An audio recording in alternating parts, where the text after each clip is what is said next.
Thank you and good evening to this May 2nd, 2023 special meeting of the Parks and Recreation Commission. I'll now call the meeting to order and ask Jared, could you do a roll call, please? Chair Greenfield. Here.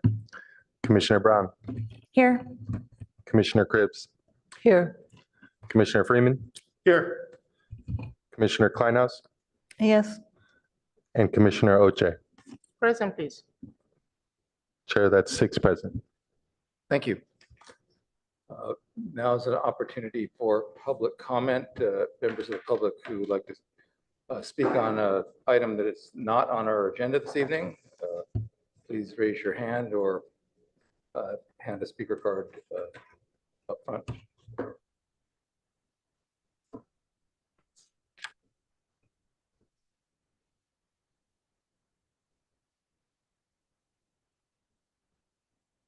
And looks like we do not have any speakers this evening. Then we'll move forward with agenda changes, additions, and deletions. Anyone have anything they'd like to suggest to change around this evening?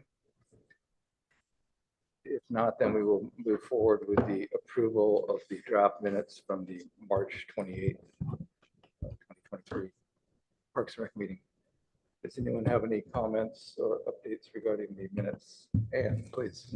Yes, thank you. I just have one. Could we include Sam's last name in the minutes, please? It's on page 12, line 11, Kopinski.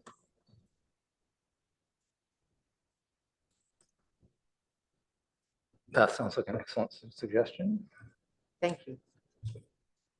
Anything from anyone else? Yeah, Shani? I gave Javod the name of the plant that he couldn't figure out from verbally to put into the minutes. It just says this plant, and so I gave him the exact name of the plant. Okay. Thank you. Others? And do we have a motion to approve the minutes? Sure, I'll make it. Thank you, Commissioner Kleinhaus, and a second. I'll second it. Thank you. We have a second. Commissioner Freeman, and we have a roll call vote, please. Chair Greenfield. Yes. Commissioner Brown. Yes. Commissioner Cribbs. Yes. Commissioner Freeman. Yes. Commissioner Kleinhaus. Yes, And Commissioner Oche. Yes, please. Chair, that's a 6-0 vote. Thank you. Next up is the department report. Good evening, Darren Anderson with Community Services Department. I'll start with the recruitment update. We have filled our vacant park maintenance position. Really excited about that. Took us about 4 to 5 months to fill that. Just frustratingly long, but great to have that filled.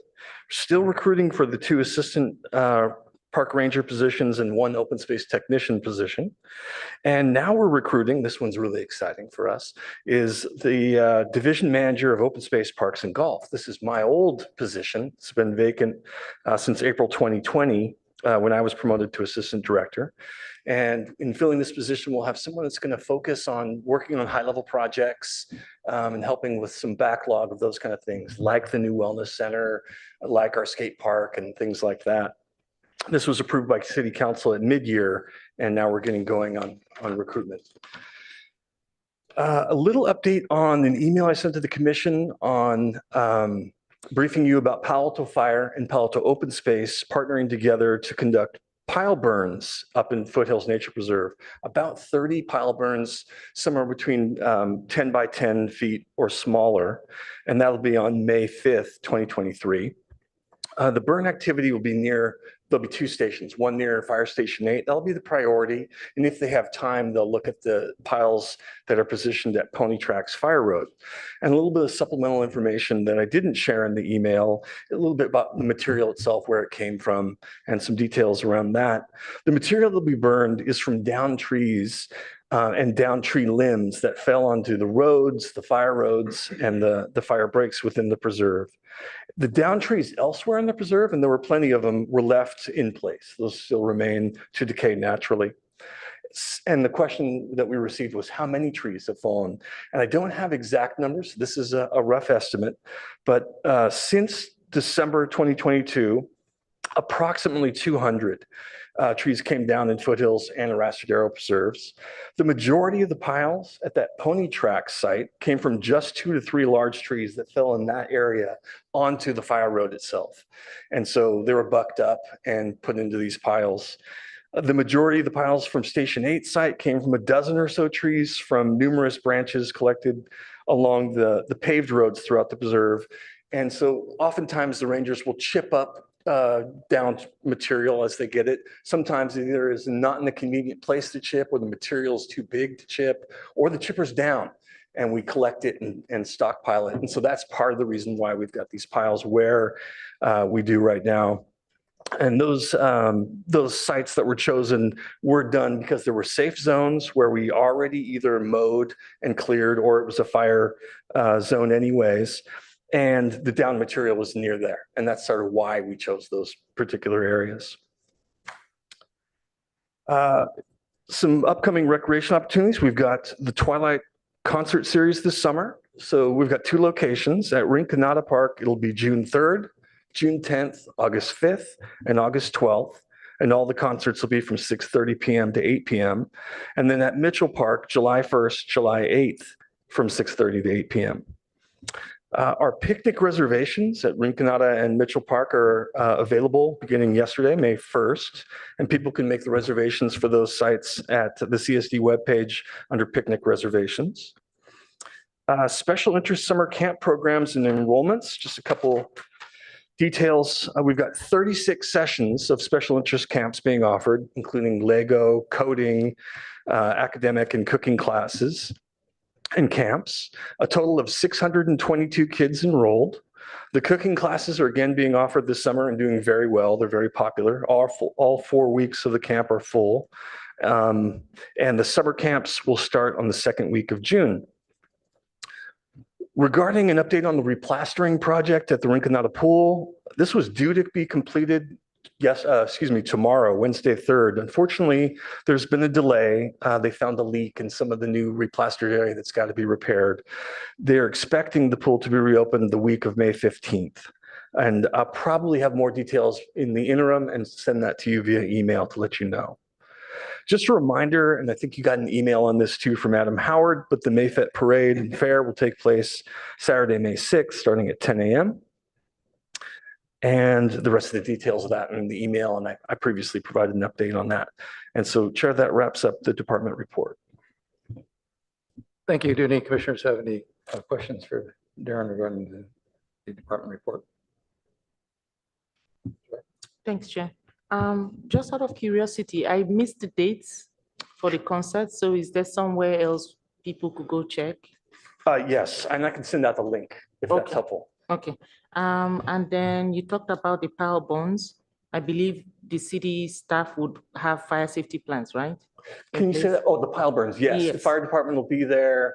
Yes, we've carefully ensured. In fact, we had to choose a date where we ensured we had as many fire staff and rangers as necessary to do it safely. Okay. And we're also going to do it in increments. So it's not like we're going to burn all the piles at once. We'll do 1 or 2, and then once those are burned down, move on to the others. Okay. And then I just want to ask about the summer camps. I don't know if it's too late, but I don't know if we have like businesses that provide for, like physically or, cognitive disadvantaged people or something like that. Is it too late to consider that, or do we So, just go with our previous vendors and then roll over for the next year? To offer new camps at this point, probably not. I think it would be the next summer, or maybe other sessions that we could get in, but I don't think we could get them arranged in place between now and these ones, unfortunately. But I'm glad to bring it up to the rec staff. Okay. I was just curious to know the process that it takes to get word out for vendors who can provide. Right. And the timing, I'd have to look into it a little bit. I'm not quite sure. Okay. Thank you. Others? Shani? About the burn piles, how many did you say you have? 30 approximately, 30. if there's And time. And do you know what the trees are mostly? You said a lot of it comes from a couple of trees. For example, I don't know the species. I know they fell onto the fire road. There was just 2 to 3 at the pony tracks burn pile. So I don't know what they were, but they were right along the edge. And why don't they just, roll them to the side and let them Oftentimes we disintegrate? do when they're conveniently done so. That's what the vast majority ends up happening. They kind of get pushed back in. And when they fall in such a place that it's more difficult because it's too large or can't be chipped, or we're going to destroy habitat by pushing it back in, crushing other vegetation or trees, it's handled differently. There was a burn at the Rostradero years ago. I don't know if you remember, that was, took yeah. down some trees with woodpecker nests in them. That fire, I know fire management by fire is important in some occasions, but it always scares me. I don't know if you have a way, is there anywhere that some of those piles can just be moved to and left alone? No, I think if we did it on these particular ones, we can get chippers close by, but we also want to learn and have experiences for the rangers and firefighters to experience live fire, to be able to do this, because there are remote areas of the preserve where we can't get the chipper. And if you don't practice in safe areas like this, it's going to be either impossible or dangerous to do in the more remote areas where we may have to. Trying to think where you might have the need to use a chipper in the back. I mean, there's just, if you're further in, it's usually just a trail that you can just cut the tree, and you do that, I've noticed, on both sides of the trail, and you don't have to remove the whole tree, and you don't. I mean, if you go in the back of Los Trancos, you see the trees that fell and, stuff. You guys just made Yeah. pass through the tree. Well, as you saw or heard in my notes, if approximately 200 trees fell that staff's aware of, we're only talking about 14, 15 trees and limbs that are being put into these burn piles. So the vast Yeah. majority is left behind. Guess what my question is this really more important for managing the wood or to provide experience to firefighters and stuff? And I'm not sure which one is the priority here, and that is just something I'm considering. I don't know, it's like, Yeah, so I think it's a mix of both. Like I mentioned before, there are some pieces that just won't chip with the chipper we've got. They're either too big or it's just not feasible, or it was in a location where it was difficult and challenging to chip. So part of it is feasibility of dealing with the fuel, and then the other is taking advantage of a learning opportunity for firefighters and rangers. okay. I have a different question about management at Foothills. In the Wild Horse Valley, the weeds as of last Friday were pretty tall. Can you speak up just a little bit? I'm I'm sorry. sorry. Yeah, at Wild Horse, the weeds are pretty tall, and it looked like it probably will get mowed soon, right? Or has Yes. it been mowed yet? Do you know? They've been doing quite a bit of mowing for fire prep. I'm not sure when the timing for Wild Horse Valley is, but I'm glad to look into it. So my comment is there's some areas there that have quite a nice stand of native plants like fiddleneck and lupins and things. If there's a way to create buffers around those and leave islands of native plants where those are dominant, and in other areas, obviously, the grass, weeds is just taken over. But if you can leave some of those native plant islands without mowing them, that would be really nice. I'll talk to the rangers about it. There's like, I can probably, if they want to see which ones, I mean, I'm sure they know, but if they want me to go up there and help them delineate, I'm happy to do that. Yeah, that's an area I know they've worked closely with the Friends of Foothills and Grassroots Ecology. They're familiar with the natives in that area and Okay, trying to maximize the mowing to address the invasives while enhancing those. But right. I'll talk to them about it. Because the fiddlenecks are just starting to seed. So if they mow them now, it will be a loss of the seed bank. Thank you. Yep, Ellis? Yeah, I just want to chime in on the pile fire burning. Is there will there be notification going out to the public about that so that we don't have people sort of panicking when they see smoke coming from a certain area? And Yes, the what time Rangers, of day will this actually take place, I guess? it'll start at 8 a.m. Okay. And yes, Rangers communicate with all the nearby neighbors, and the city's communication team was notified. They've shared, got the word out to council. And the Office of Emergency Services is also sending out heads up to folks through their systems, as I understand it. And it sounds like we were still very, very successful on the CAP programs. And with that being said, with 622 kids, I guess, enrolled, was there a wait list of, and if so, what's the size of that wait list and how do you go about notifying those folks that there's an opening or so? Yeah, the wait list is considerable, frustratingly so. They're told as soon as, they try to register, so they're aware. And if there are changes, they get notified. But what we're really trying to do is add capacity to future years, but it's tough to keep up with the demand, unfortunately. Yeah, I think one of the things I've heard is that people, I guess there's multiple ways in which the people are notified of when the programs are going to be open and so forth. And people who've been here for a while know the process. I guess new people sort of find out sort of after the fact and they sort of miss out on that. What type of, have we made any adjustments to the communication so that there's a broader, I guess, communications to the public, especially for new people moving into the area who might not be aware of what the process is? Well, the Enjoy catalog is where they're all kept, and those are mailed to everybody, and they're all at our libraries and community centers.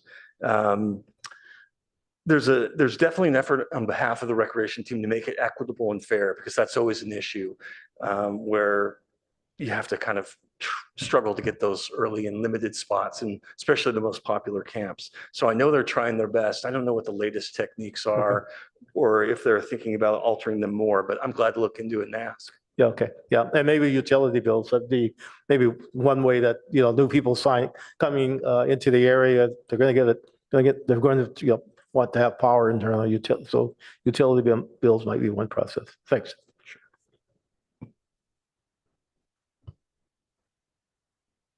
Thank you. I have a few quick questions. Darren, back on the pile burns.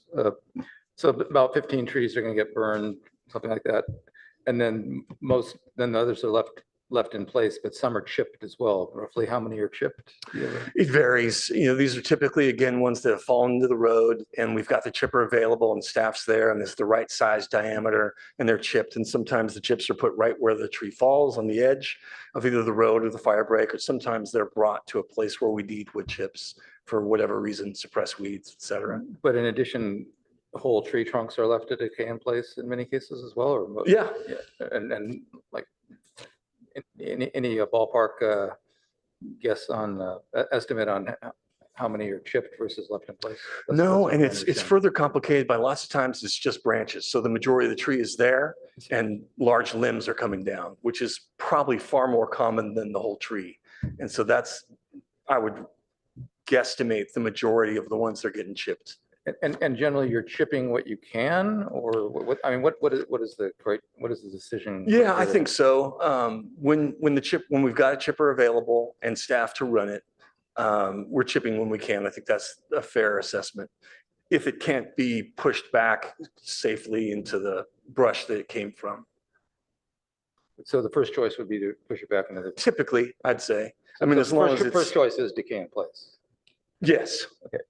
And if it's in a bad place, then you chip it. Right. Where we're going to harm other vegetation, there's no point in pushing it back in and crushing other small trees or shrubs, et cetera.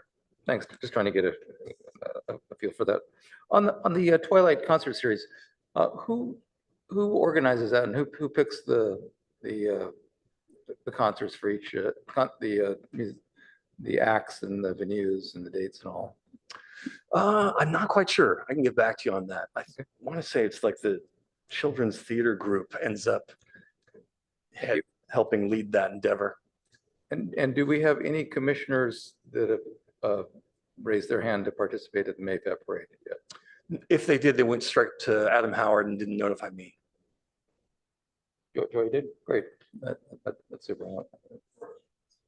Wondering if any commissioners had volunteered to participate, to represent the PRC and help judge floats at the Mayfest. I was a tentative. Excuse me? Tentative. You're tentative. Okay, we're covered. I just wanted to. One or two is a nice quorum. Thank you. Can you provide any update on the fire at Coverly? No, I don't have details, Okay. unfortunately. And does everybody know that there was a fire at Coverly? Okay.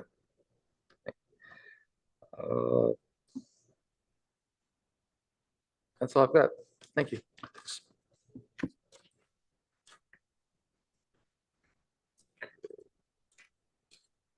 The next item, or the first item of business, which is next, is the election of the chair and vice chairs. So this is the first meeting of the year, per se, of our term, of our new terms. And past, this is something that's happened in January of each year. And the city council has shifted the time in which new commissioners are appointed to commissions. So this is now happening in what's effectively the April meeting, which is just a little bit late for April. Darren, do you want to go ahead and put up the procedure? Sure. So there's I'm going to review the protocol for the election of a new chair and a vice chair, and it's a one-year term.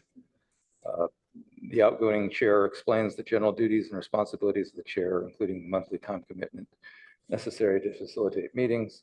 What you're looking at is kind of a summarized list which we've used in the past to review the chairperson's role.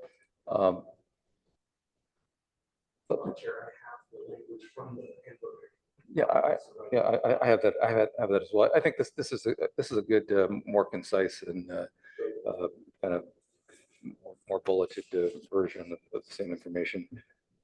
So the chairperson presides at the meetings and oversees the meetings and the rules and the conduct. The chair calls or cancels the meetings, whichever may be the case. Coordinates the agenda with staff. Ensures the timely start and end of the meetings. Keeps the meeting moving, focused on the agenda.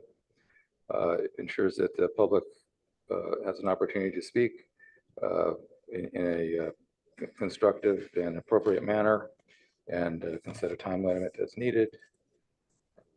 The chair can help clarify discussion for the full commission, and is responsible for making sure that any actions are properly moved and seconded and voted upon.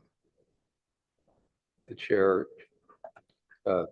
helps the commission maintain the focus on the issues, keep the meetings, keep the agenda items on track, and help avoid them, make sure they don't drift off the agenda, consistent with our guidelines from the Brown Act.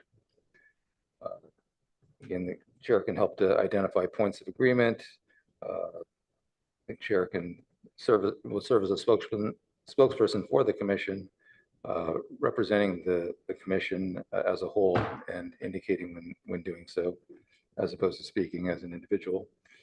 And overall, the time commitment can be, it can vary depending on the individual. It can be similar to a regular commissioner role, or can be more significant. One of the things that the handbook points out is that the chair exists to structure productive meetings, but it's not above it's still just one commissioner when it comes down to it, and it's just is a member of the commission and a member of and one vote, as you know. And any questions on any of this? Okay, so the procedure for electing a new chair is The existing chair opens the floor to nominations for the position. Each commissioner can nominate another commissioner. Anyone nominated must be present. Commissioner may enter their own name as well. And the person offering the nomination can explain why they've nominated the person or why they would be appropriate. The chair asks the nominated person if they are willing to accept the nomination. And then this goes along as long as the commissioners want to nominate additional candidates. When there are no further nominations, the chair will ask for a motion to close nominations. And then the motion is seconded and we vote in the normal manner to close nominations with Jared's assistance.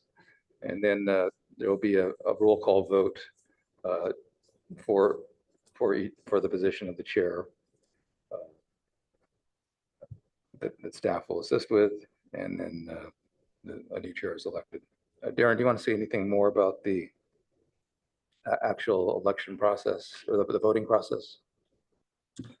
Just that Javad, in just a moment, will share his screen and you'll be able to see all the details we just talked about, who's been nominated, and he'll call out and ask for votes on each of those that have been nominated and accepted. Any questions about anything? I just had a question about the new commissioner who was selected as of last night. And so we are supposed to do a new chair and a vice chair today, but without the presence of the new commissioner. It seems strange. Yeah, it was certainly our hope that we'd have a new commissioner here, and unfortunately, it doesn't seem feasible. It didn't work out. I understand. Yeah, Thank you. I just wanted to raise the question. fair point. Thank you. It wasn't what we were aiming for. Yeah. It's what we're moving forward with. And I noted that the new commissioner wasn't included in the roll call, and that's presumably because she hasn't been sworn in as a commissioner yet.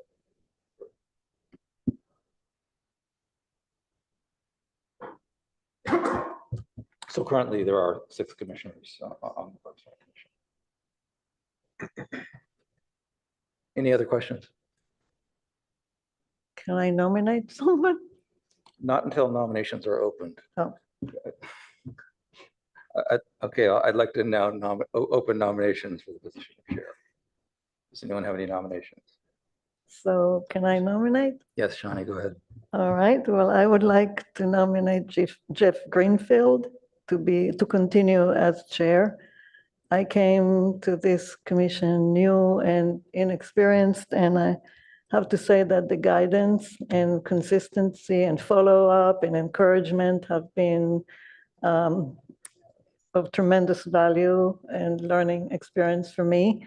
I think overall Jeff has steered us in a very balanced and professional manner, very respectful to all, excellent on all the aspects of the long list that he read there just a few minutes ago. And so I would like to nominate Jeff.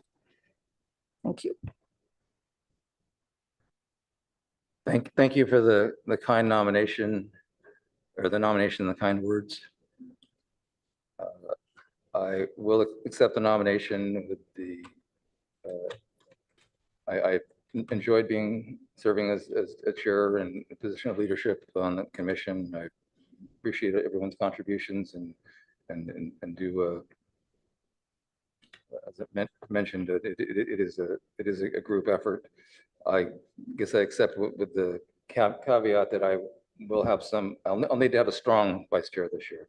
There are some family obligations I'll have in the year coming. So with the understanding that I'll have a strong vice chair that will be able to step in as needed, I will accept the nomination. Thank you. Any other nominations?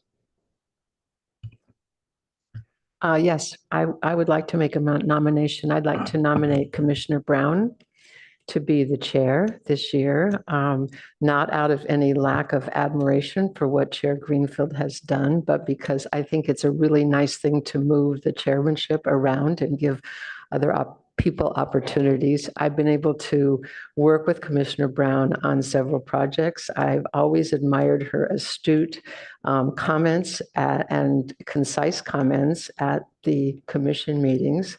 And I think that she would do an incredible job. Commissioner Brown. With great respect and appreciation, I would decline the nomination, as I would like to support the other nomination, but do have interest in continuing to lead in this group. But thank you very much. You're welcome very much. Thank you. Are there any other nominations? If not, is there a motion to close nominations? So moved. Commissioner Brown and seconded by Commissioner Freeman. Can we have a roll call vote, please? Chair Greenfield, Yes. Commissioner Brown, Yes. Commissioner Cribbs, Yes. Commissioner Freeman, Yes. Commissioner Kleinhaus, Yes. and Commissioner Oche. Yes, please. Chair, that's a 6-0 vote. Thank you. Now we move forward with the vote for the election of chair. The roll call vote. So if I understand correctly, it's a yes or no vote on each candidate. In this case, there's one.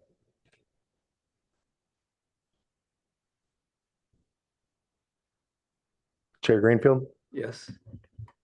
Commissioner Brown, Yes. Commissioner Cribbs, Yes. Commissioner Freeman, Yes. Commissioner Kleinhaus, Yes. and Commissioner Oche. Yes, please. Chair, that's a 6-0 vote. Thank you for entrusting me to lead the commission in the coming year. I will give it my best effort and for the commission itself, but moreover for the community that we serve. Thank you. It's an honor.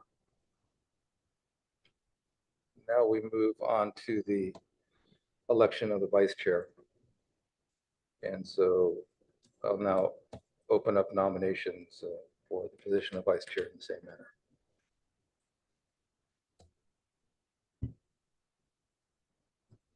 And your mic is lit. Did you? Oh, I'd love to. Trying again, I would that she serve as the chair. So I'm hoping that she will accept the nomination. I will Commissioner Brown. accept the nomination. Thank you very much. Thank you. Thank you. Are there any other nominations for vice chair? Commissioner Oche. Yes, please. Thank you. I would like to nominate for vice chair. I would like to nominate Commissioner Freeman because I believe that he's willing and he would be willing. Now that I've nominated him, he's able to carry on the duties of the vice chair. I listen a lot to the kind of questions he asks, and I'm hoping I can learn more to ask very brilliant questions like you do. I also know that you've really sacrificed your time to kind of serve in different projects and different ad hocs. And I believe this would be a great opportunity for you to also lead as vice chair. So, thank you. Commissioner Freeman, do you accept the nomination? I'll accept it, but I'm also very much in support of Commissioner Brown being the vice chair. So with that, I would remove my name from, and thank you for considering me for the vice chair. I mean, I could leave my name out there, but I think I want to give all of the votes to Commissioner Brown if possible. So just to clarify, you are not accepting the nomination or you are? Yeah, I'm not accepting. Thank you. Thank you. Are there any other nominations for vice chair?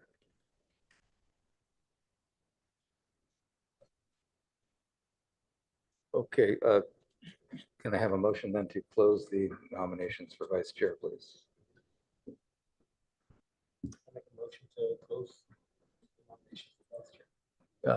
So moved by Commissioner Freeman and a second, I'll second it. Commissioner O'Shea. Thank you. And a roll call vote to close nominations for vice chair.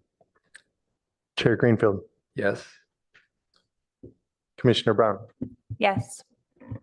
Commissioner Cribbs, Yes. Commissioner Freeman, Yes. Commissioner Kleinhaus, Yes, Commissioner Oche. Yes. Chair, that's a 6-0 vote. Thank you. One more step I kind of passed on previously. Would anyone like to speak to the nomination of uh, Commissioner Brown for vice chair?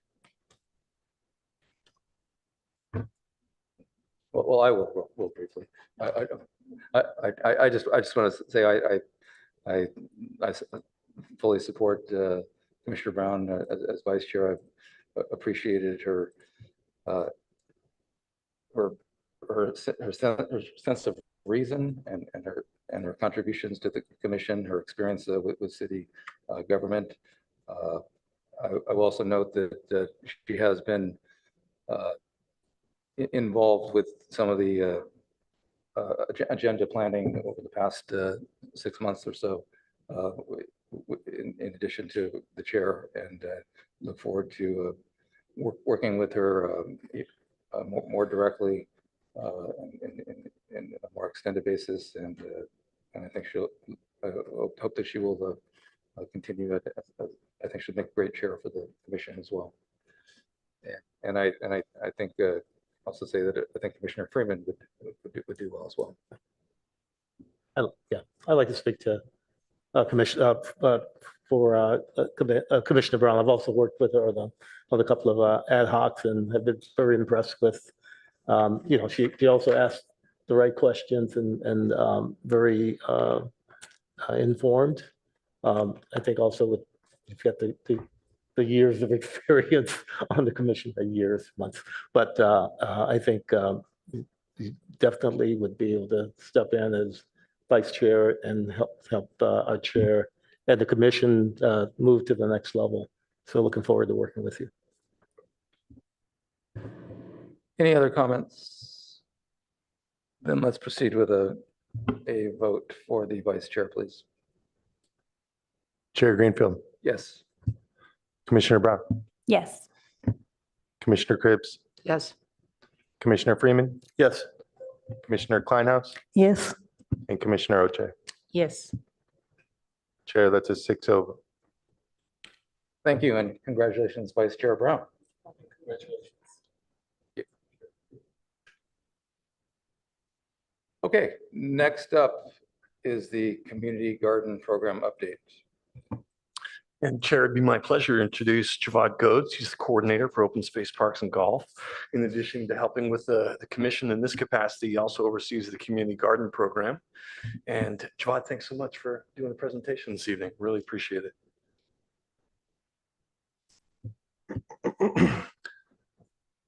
Hello, Commissioners. My name is Javad Godes, and I'm the Recreation Coordinator for Open Space Parks and Golf for the City of Palo Alto. Thank you for allowing me to present. Tonight, I will be providing an update on the Community Garden Program, including the mission and background, locations, participants, the city's role, fees and discounts, outreach and events, and contact information. The mission statement for the program is that the Palo Alto Community Gardens are places where gardeners adhere to organic gardening principles, concepts, and practices with mutual respect for their gardening neighbors. Some background and history on the Community Garden Program includes that the Community Services Department began managing the program in the 1970s. The program currently supports 5 different garden locations throughout the city in both northern and southern Palo Alto. And between the 5 locations, there are a total of over 400 plots. This is a city-led program, but the success of the program depends on the energy, enthusiasm, and skill of the gardeners. And to help with the success, each location has volunteer garden liaisons to assist the community garden coordinator with ensuring the rules of the garden are followed by the plot renters. Some challenges that have existed in the program include actual vacancies in managing the program. This includes city staff such as the community garden coordinator and volunteer garden liaisons. Another challenge is the diverse gardening techniques and practices. Because of this, community garden guidelines are in place to help ensure that gardeners have a safe, attractive, and well-maintained place to garden. All gardeners receive a copy of these guidelines at the time of sign up. One more challenge is the waitlist. The program has very high interest with limited space. Waitlist inquiries are received daily. As mentioned, there are 5 community garden locations in the city of Palo Alto. They are diverse in size, culture, and produce, but united in a passion for creating healthy community. Rinconada Community Garden is located behind the Rinconada Library in the Palo Alto Arts Center and has a total of 195 plots, making it our largest garden. Some of the unique features of the garden is that it is our oldest community garden in the city and used to go by the name of Main Garden. This garden, as well as Eleanor Party Garden, are certified monarch butterfly way stations, meaning it has dedicated garden space that provides milkweeds, nectar sources, and shelter needed to sustain monarch butterflies as they migrate through North America. At this location, there are also dedicated Girl Scout plots, with a recent Girl Scout troop coming from Duverneck Elementary. The liaisons are Annie, Chanda, and Igor, and they are really responsible for the success of this location. Eleanor Party Garden is located at Eleanor Party Park with the garden entrance near Center Drive, and there are 92 plots at this site. Eleanor Party Garden features the Palo Alto Demonstration Garden, which is a designated garden area sponsored and operated by Master Gardeners of the Santa Clara County, which is an extension of the University of California organization. This garden area showcases best practices for home gardeners, including fruit trees, edible gardens, low water, and California native landscapes. This location is also home to the compost giveaway station, and this station is operated by the Public Works Department Zero Waste Division and is a location where only Palo Alto residents can pick up free compost. The garden liaison for many, many years at this location is Penny, and she is also responsible for much of the success. Our downtown location is Johnson Garden, located in downtown Palo Alto at 200 Waverly Street. This charming garden is featured in a densely populated area and has a total of 38 plots. The garden liaison is Rod. Ventura Garden is located at Ventura Community Center and features 50 total plots. Many of the plots are occupied by Country Day Middle School and Keys Middle School, and our liaison for that location is Dave.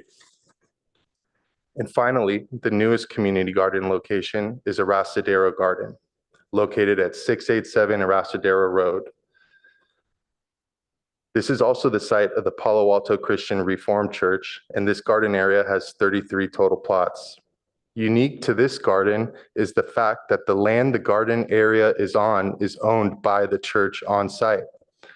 And some background to this is that starting in April 2019, the city and the church entered a 5-year agreement for city use of this garden space with an option to extend for an additional 5-year period. Our garden liaison at this location is Shanae. This next slide shows the location of each community garden within the city of Palo Alto. You can see here we have Rinconada Garden, Eleanor Party Garden, Johnson Garden, Ventura Garden, and Arastadero Garden. This presentation has been uploaded to the agenda, and this link here to the Community Garden Google Map is available.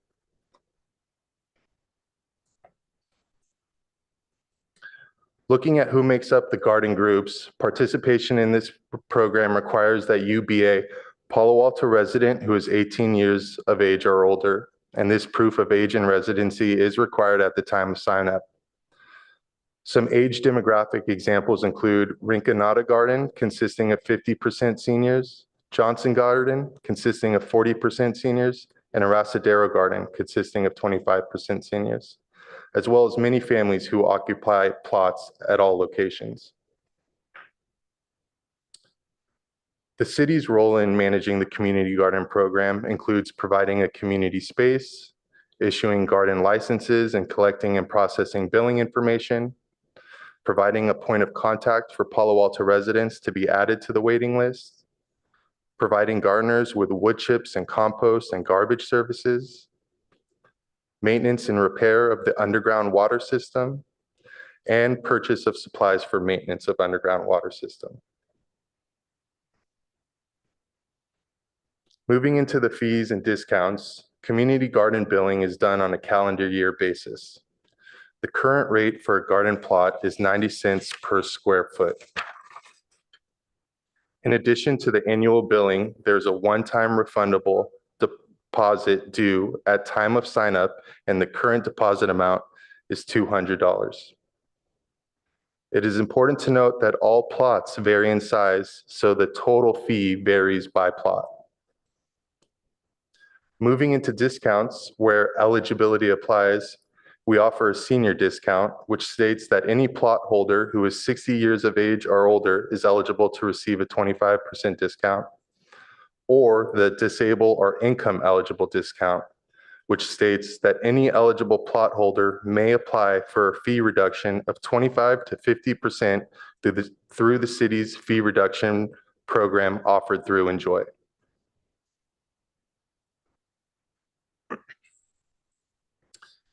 Outreach about the program is conducted through the city website, the Enjoy catalog, and garden signage, word of mouth, and social media. Some of the events happening in the community related to the program include food sharing events, such as the Harvest Festival that Eleanor Party Garden hosts in the fall for the community gardeners. I also want to note that there are free produce kiosks at some gardens. Also, work days are required from each gardener. The expectation is 4 hours a year towards cleanup of the common areas, and scheduled work days are assigned throughout the year. If anyone's interested in checking this out, the next workday for Rinconada Garden is scheduled for May 20th, and Eleanor Party Garden just had work days on April 16th, 22nd, and 30th. In terms of workshops, the Palo Alto Demonstration Garden at Eleanor Party Garden frequently hosts a workshop on the first Saturday of the month. The City of Palo Alto Library hosts many workshops related to gardening, such as the May 25th event titled Getting Summer Veggies Off to a Great Start. Lucy Stern Community Center also hosts free gardening workshops operated by the county. Some upcoming workshops include composting basics and worm composting. For any commissioner or resident looking to find out more information about the community garden program, the community garden coordinator can be reached at PA communitygardens@cityofpaloalto.org or by phone at 650-496-6962. I've also provided links to the community garden webpage, library events, composting workshops, and fee reduction application information. With that, I'd like to conclude my presentation on the community garden program update. Thank you for allowing me to present, and I welcome any clarifying questions and comments. Thank you, Javad. I appreciate the presentation. I'd like to invite any members of the public who'd like to speak to raise their hand if you're with us on via Zoom, or fill out a speaker card. I see that we have some of our community garden liaisons with us this evening. Thank you for joining us. It's nice to see you. If you'd like to share any thoughts, we welcome them. I'll just note that the Parks and Recreation Commission has been involved with reviewing some of the rules at community gardens and reviewing the potential. Darren, I don't recall, did we make recommendations to City Council to change the rules? No, or we ended up those are handling city that policies? through approval via the city manager. Yes, so it was not a motion to City Council, it was just a recommendation to staff. And so that this is a nice update. It's nice to see you stepping in and being involved with it, Jawad. Thank you for your help on this. Do we have any, before we go to questions and comments from the commission? Are there any members of the public who'd like to speak? I'm seeing no hands raised online or in person. Okay. Um, Chair, if you wouldn't mind, I just wanted to reiterate something Javad noted and you did too, and that's just to acknowledge our liaisons and just thank you so much. They really are essential to this operation.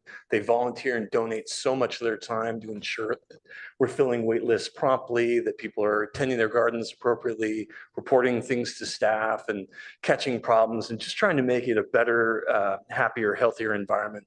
And we're just very, very grateful for them. I second those thoughts completely. I have served as the community gardens liaison for the commission for a number of years and have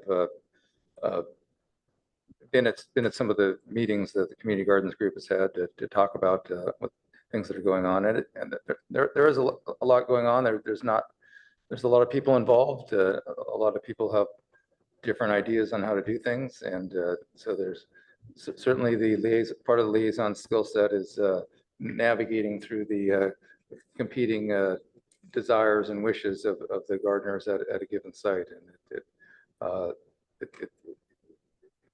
it's done with a lot of grace, and it's a very successful and appreciated program in the community. So thank you very much, and as Darren has said, we can't understate or your role is understated, and we really appreciate everything that you do.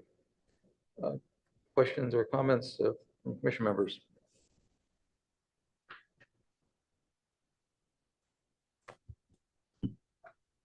Yes, I'd just like to add my thanks to the garden coordinators because I've followed them over the years, and they really bring together a sense of community around the gardens. It's wonderful for Palo Alto residents to have the opportunity to work in the gardens. Nothing better. So just congratulations and thank you very much for your service. Can you talk about how many people are on the wait list and what we do about that, if there's a lot of people? Yeah, so right now we do have around 50 participants on the wait list. Ooh. And we may be closing the wait list due to the wait times. As garden plots fill, they don't become available quickly. So we do cap the wait list once the turnover in the gardens isn't happening so fast. So right now there is a list of 50 wait list participants. So about how long is the wait list? I mean, not how long in terms of 50, but how long in terms of time? It could take a year or two to get into a garden site. We had the position vacant for a while. We were missing some garden liaisons. So the wait list got built up. And since we've been chopping away, filling in the plots, and like I said, we have inquiries coming in every single day. So we are actively trying to find new space for gardeners. Our liaisons are contacting the existing gardeners, asking who's interested in maybe dividing their plot so that we can try and incorporate new gardeners at our existing sites. Thank you. And then the last question on the map, it looks like Midtown and sort of South Palo Alto, closer to 101, doesn't really have a community garden. And does that seem right? Do we need to make an effort to get into Midtown or that area? Is that possible for another community garden? Javad, maybe I can help with that one. And Commissioner Cripps, I think that's right. We're always on the lookout for that. Dog parks and community gardens, right? Yeah. And so as there is either park dedication opportunities or renovations in particular park, we're always looking, is it feasible to put one here? Would that work? Is it complementary? So I think, yes, we're keeping our eyes there. And yes, I think you're right. You cleanly observed a gap where it would be nice if we had the opportunity. And is there an estimated cost to make to start a community garden if you find the land? Yeah, this last go around at the Arrastradero Garden, as Javad mentioned, in partnership with that church, we did it all in-house. So maybe like $1,000 or less in buying some plants, but the rest, all the labor was done in-house, all the irrigation. So we've got a lot of skill on our staff and Mhm. ability to do that kind of thing on a scale comparable with that, where we're talking about, what do we have at Arrestadero? 40 plots, something like that? 35, 40 plots. Probably not at the main garden level where we couldn't do it all, but something like a Raspadero garden, yeah, I think we could do that in-house for relatively cheap. So should the opportunity arise, I think we could make it happen. Thank you. Thank you for the presentation too. I learned a lot. I appreciate it. Vice Chair. Excellent presentation. And you beat me to it when you said it's already on the website and available, because I think this is a great tool for the public to just have an overview of the great, you said about the city's role in terms of maintenance of the underground water system. Are there other maintenance issues? I know other community gardens have had issues with tree roots kind of going underneath the garden beds, or maybe pipe issues, or tree falling. Is that something that the city would step in and help with, rather than falling to the volunteers or the people that rent the plots? Yeah, with the recent storms, the city was responsible for a lot of the tree cleanup from the fallen trees. Great. Urban forestry came out. Great. And then where does the compost come from for the compost giveaways? The compost is provided by Green Waste of Palo Alto. Great. Awesome. Okay, thank you. Commissioner Freeman. Yes. Thank you. Thanks for the presentation. I've seen a couple of the invites for some of these garden webinars. I'm sort of a novice trying to get started on that, so it's nice to know about those things. As far as tapping in on the wait list, you mentioned that can go out to a year. What is there? I guess once you start a community garden, there's no time limit for people to roll off and let other people on, or is it how does the process work? I guess. Correct. So if the gardener is within good standing, they are rolled over into the next calendar year. There is a process for notifying gardeners of improper etiquette and notices and violations. So we do have proper protocol and steps to inform a gardener of a violation. Once they've received a few notices, we then give them like 30-day notice to act on it. And once these steps have been taken and nothing's been addressed, we then have the right to remove the garden license from the plot renter. At that time, the space becomes vacant. So if the gardener is within good standing, they are rolled over into the next calendar year. And many of these gardeners have been there for a long time. So unless there's an expansion of some sort, it's pretty difficult for, I guess, new people coming into the community to kind of go into it, I guess. Yeah, we do have turnover every year, especially when the garden expectation rises with better weather. So there is turnover every year, but not a high level, not a high amount. What we are trying to do is split plots, divide plots, and that way we can incorporate new gardeners into the existing locations. Okay, so last question, when you talk about trying to find new space, are we reaching out to, people who might have vacant lots and so forth? What's the process? I guess that would be the same as looking for dog parks, I guess, but I would think that gardening spots would be a little bit smaller than trying to do something at a dog park level. Yeah, I think so. I think they can be smaller than dog parks and still be successful. We haven't done a lot of checking to see if vacant lots are available or for sale. That last one for the Arrestadero garden was just a really fortunate situation where they had an abandoned garden and the different group had been using it. They pulled up shop and left, and it was overgrown, and we made contact, and it turned out it was a mutually beneficial situation where we could restore that area, maintain it, keep it nice, do some work on their trees, and then they agreed to this lease arrangement. So that was really special, ideal situation. I think the other ones that we're looking for are more like when we have a park renovation coming up and there's maybe a large passive turf area and we say, gosh, wouldn't it be nice if we could use part of that? So it's a community conversation at that point when we are planning a project to see if there's space. Okay, thank you. Johnny? In response to that vacant area that doesn't have park, there used to be the church at the corner of East Meadow and Middlefield used to have a community garden there. And I was hoping so much the city would buy that garden, and instead they sold it and built some fancy homes. So we lost that community garden. I guess it was private. My question is, who pays for the water? The city pays for Okay. the water. All right. And the other question is, can every garden be encouraged to plant milkweed, whether it's certified or not? Can you provide the seeds or plants so that we have more monarch habitat, even if it's not certified? That is something we can discuss. Thank you. I would like that. Sorry, could 'cause you, people- could you repeat that, please?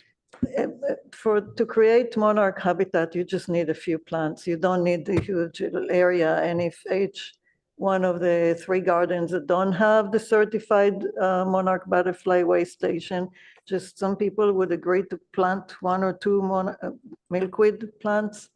That's all they need, the butterflies. And, you know, in our park master plan, we have sort of a concept of creating these butterfly corridors, but we never really been able to do that. And this is opportunity to put one little piece on the mosaic that we have to create for the butterflies to come back. So that's just a comment. Could be a project for our next community garden liaison. Yeah, thank you. And thank you for what you do. Joy? Yes, please. Thank you, Chair. I was going to ask, thank you for the presentation, Javod. I have a few questions. You already answered one of them. I was going to ask about what happens when a plot holder doesn't, meet up with expectations. But I think you already answered that. I was also going to ask, out of curiosity, why don't we have more garden features for the downtown location? That is one of our smaller plots. I see. And there is Nothing peculiar? the thing that makes it charming to me is its downtown location in a densely populated area. Okay. And then I have one more question. I was going to ask, so for getting plots, is it an individual thing or is it a family thing? So can different individuals in a family get different plots, or is it? That is correct. Different individuals can have different plots. If they are within a family, they will just need to get onto the community garden waitlist individually and each have their own garden license for a designated plot. Each plot is numbered and assigned to an individual. Oh, I see. Okay. I'm also curious to know from our end, how can we help? I really appreciate what you do. I'm just curious to know how we can help as well. Definitely advocating for things that Commissioner Kleinhaus mentioned, getting a certified monarch butterfly way station for each of the locations, adding locations.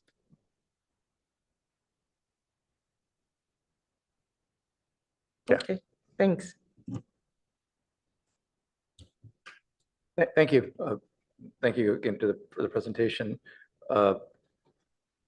And many of my questions have been asked already, starting with how can we help? And we do want to do whatever we can to support the community garden program. One of the bigger questions I have is, since how are things going? What are there as far as the rules and regulations of the gardens? Is there any need for the commission to be involved in reviewing an update to any issues And I'm interested in hearing any feedback from the garden liaisons if they'd like an opportunity to speak to that as well. I'm interested in what are your main concerns? What's important to share with us for us to potentially be aware of and potentially help with? Anything? Go ahead and come up to the microphone and speak if you'd like. And please introduce yourself. You just want my name? I'm Abby Bradsky, retired teacher from Palo Alto Unified School District and longtime resident of Palo Alto. And we used to exercise together years and years ago when my kids were little. I had an original plot at the community garden in the 70s, $25, huge space. And I came back during the pandemic. The gardens are when our garden, at least, I'm at the Rinconada garden, the big one. And Annie, who is right there in the black, runs it beautifully. It's very personal. We don't need commissioners to come in and tell us what to do. It's like someone breaks a leg, Annie knows, and she says, yeah, that garden isn't kept up, but some people are pitching in. And I consider it my other neighborhood. And I happen to know, because I've been around so long, some of my garden neighbors. But we email each other. You know, one guy said, well, the water isn't working, but I'm doing this. And I know the next one said, well, I'll pay for any costs, you know, that kind of thing. And then someone else has a very handicapped child who comes and he's in my garden all the time when he's there, but it's okay. You know, I set up the garden so it's a place for him. And I even took his little rubber stuffed, you know, rubber animals and put them in my garden so he could find them there. So it's a nice community. It's a multicultural community. It's very personal. And at the same time, if there is a plot not being taken care of and looking nice, especially in the growing season, Annie's on it in our garden. And again, you know, lots of warnings, and people kind of readily at some point give up their gardens because they know they're not using it. And in terms of your question about do they get turned over to other people, gardens take years to develop. And so you develop the soil, you develop the plants. There's one old German guy in the garden who does chrysanthemums, and he's brought the seeds from Germany. And so luckily he's close enough to me, some have entered my garden. So I had a couple of beautiful ones, but he will give them away. So it's, you know, they develop over years. When I got this new garden, I spent $600 just putting it kind of back in shape. And the gardeners, as part of their work days, weeded it, pulled out, I want a big rosemary bush I didn't want, and they did all that. But it still needed more, you know, it needed some irrigation so I wasn't wasting water. I could just turn it on and it went to where it needed to go. It needed more soil brought in than I could personally do at my age. So I hired people to do it. So it's, you know, people who settle in do settle in usually for years unless something comes up. So it's that kind of thing. You know, you're in the neighborhood, like in a Palo Alto neighborhood. And I think they're amazingly well run. It's like such a gift of the city to Palo Alto. Every once in a while, clearly everyone on the commission is in support of the gardens, but every once in a while when budget cuts come, people talk about cutting budgets for the garden. Probably that's why, one of the reasons we're here, to make sure that we have support. But they're not just serving the few people that get to garden there. They're serving the whole community. People come walk through, they get educated in the garden, they bring their kids and they enjoy the gardens. And, you know, as you all know, being outside is very enriching. And so to have community members create these spaces that are unbelievable, you know, that it's really, the city is giving a gift to the whole, I mean, the city council is giving a gift to the whole city, not just the few people that are fortunate enough to garden. I originally wanted to plot, when I started wanting to plot again, at Johnson Park, the little one that we was talking about. It is a very unique garden. It's worth going over because it's in the middle of a playground, in the middle of housing. And then there's this garden, and the gardeners, they almost never give up those plots. That's like almost unheard of that you're going to get one of those.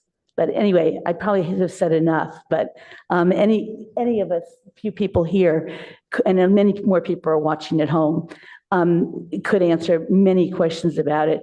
The one more thing I want to say is the Chinese gardeners. There are a lot of people from other countries, mostly at this garden, I feel like the uniqueness is some of the Chinese gardeners. A lot of these old women who speak in Chinese that know plants that I've never heard of before.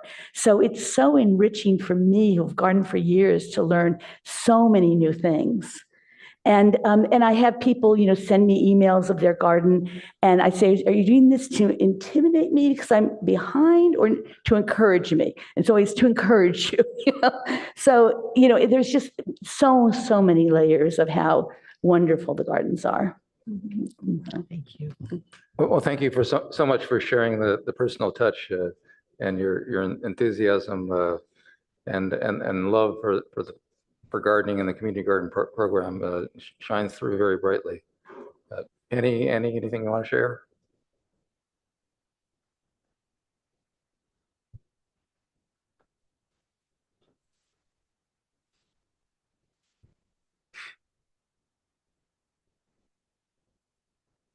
I'm Penny Proctor, the liaison for Eleanor, and we appreciate the city's support for the garden, especially the new road, which is awesome.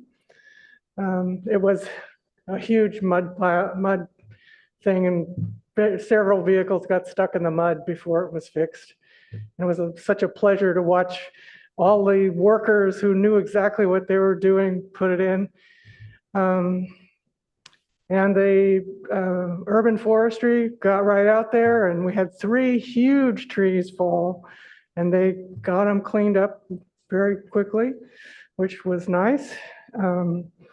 We try to show our appreciation for having this public space by making it something for the whole community. We plant flowers in the borders, and cherry tomatoes and squash and berries that people can pick a few when they come. We had a great project a month ago where Javad set it up with Hands-On Bay Area, which I wasn't familiar with before. And they have a couple of people that come with tools, and they coordinate with companies who want to do a volunteer project. And so Stanford Rheumatology came, and it was a mix. There was a few people that knew how to garden, and a few people that looked like they did not know how to pull a weed, but they did. And then we weeded and put down compost and planted wildflower seeds. One of our gardeners donated 8 pounds of wildflower seeds, and they're all coming up. So they'll probably bloom in a couple of months. And we have more wildflowers that he planted as well. And so we're hoping it's going to be very beautiful and lots of butterflies. And Annie's got pipe vines that she's growing as well for the pipe vine swallowtails, in addition to the monarchs, because I'm not sure if they're endangered or not, but they're rare. And they're really pretty. They're black with kind of royal blue on their wings. And of course, we have a lot of the anise swallowtails because we have lots of anise. What else do I want to say? I don't know. So I think things are working pretty well. I try to be the weed police and get on everybody's case without being too obnoxious, It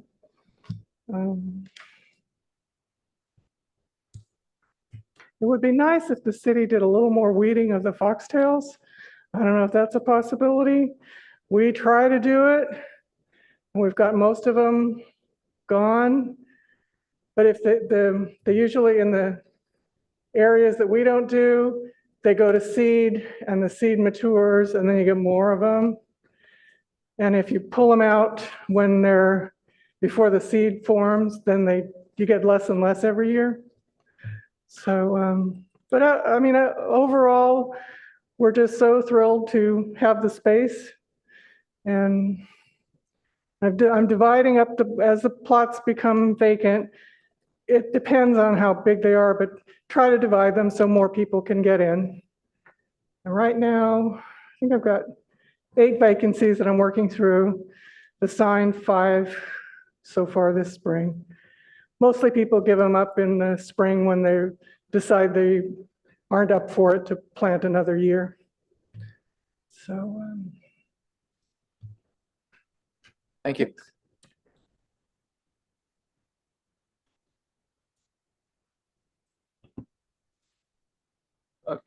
Javad, I have a question, a couple more questions, or Annie, if you want to speak, that's great.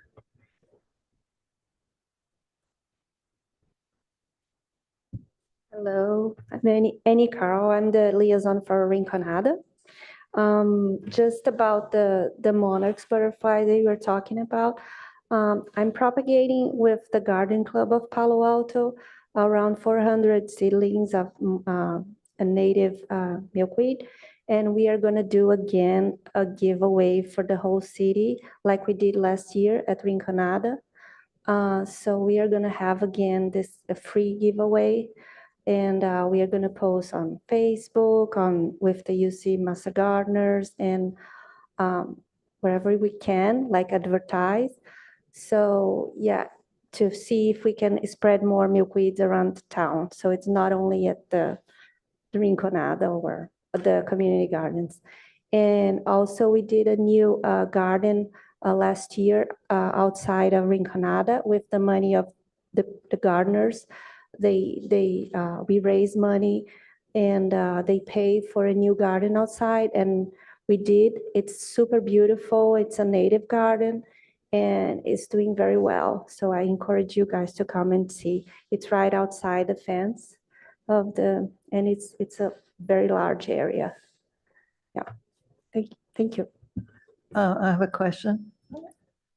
Do you get the pipevine butterflies or only pipevines? We have the pipevine plants. We planted around, I think, 8 at the Rinconada. I gave a few for the UC Master, for the Palo Alto demonstration garden. They have 2 seedlings that I gave to them too. But I also have some caterpillars that a friend of mine from San Francisco, he gave me. And we released it at Rinconada, and they laid eggs last year. So this year we had around 80 butterflies. So we released it and we have more eggs. I found more eggs like last week. So we probably are gonna have more. Thank you. Well, thank you to all of you again for your contributions to really help our community gardens thrive for everyone in the community. Just a couple quick questions, Javad. In terms of the dividing of the plots, it sounds like a great idea. How successful has that been? About roughly how many plots have been divided? How many plots have you added from that? And how long We has that haven't been got going too on? many responses from interested gardeners ready to split their plot. So it has happened across all the gardens. You'll see plots numbered plot section A 3A, section 3B. So those plots have been divided in the past, but we don't get high response from existing gardeners that are looking to split their plot. It kind of becomes at a point where it becomes too much work for them, where they still want to retain some space, but also offer up some to others. Okay, thanks. I certainly appreciate the observation that the South Palo Alto and Midtown are ripe for a community garden, and I think that's something for the next community garden liaison to keep in mind. And it's a difficult problem to solve. It's really solved most easily when an opportunity is dropped into our lap, but we can do what we can to try to seek that out. Last question I had, Darren, I know that not all of some of the community gardens are dedicated park space and some are not.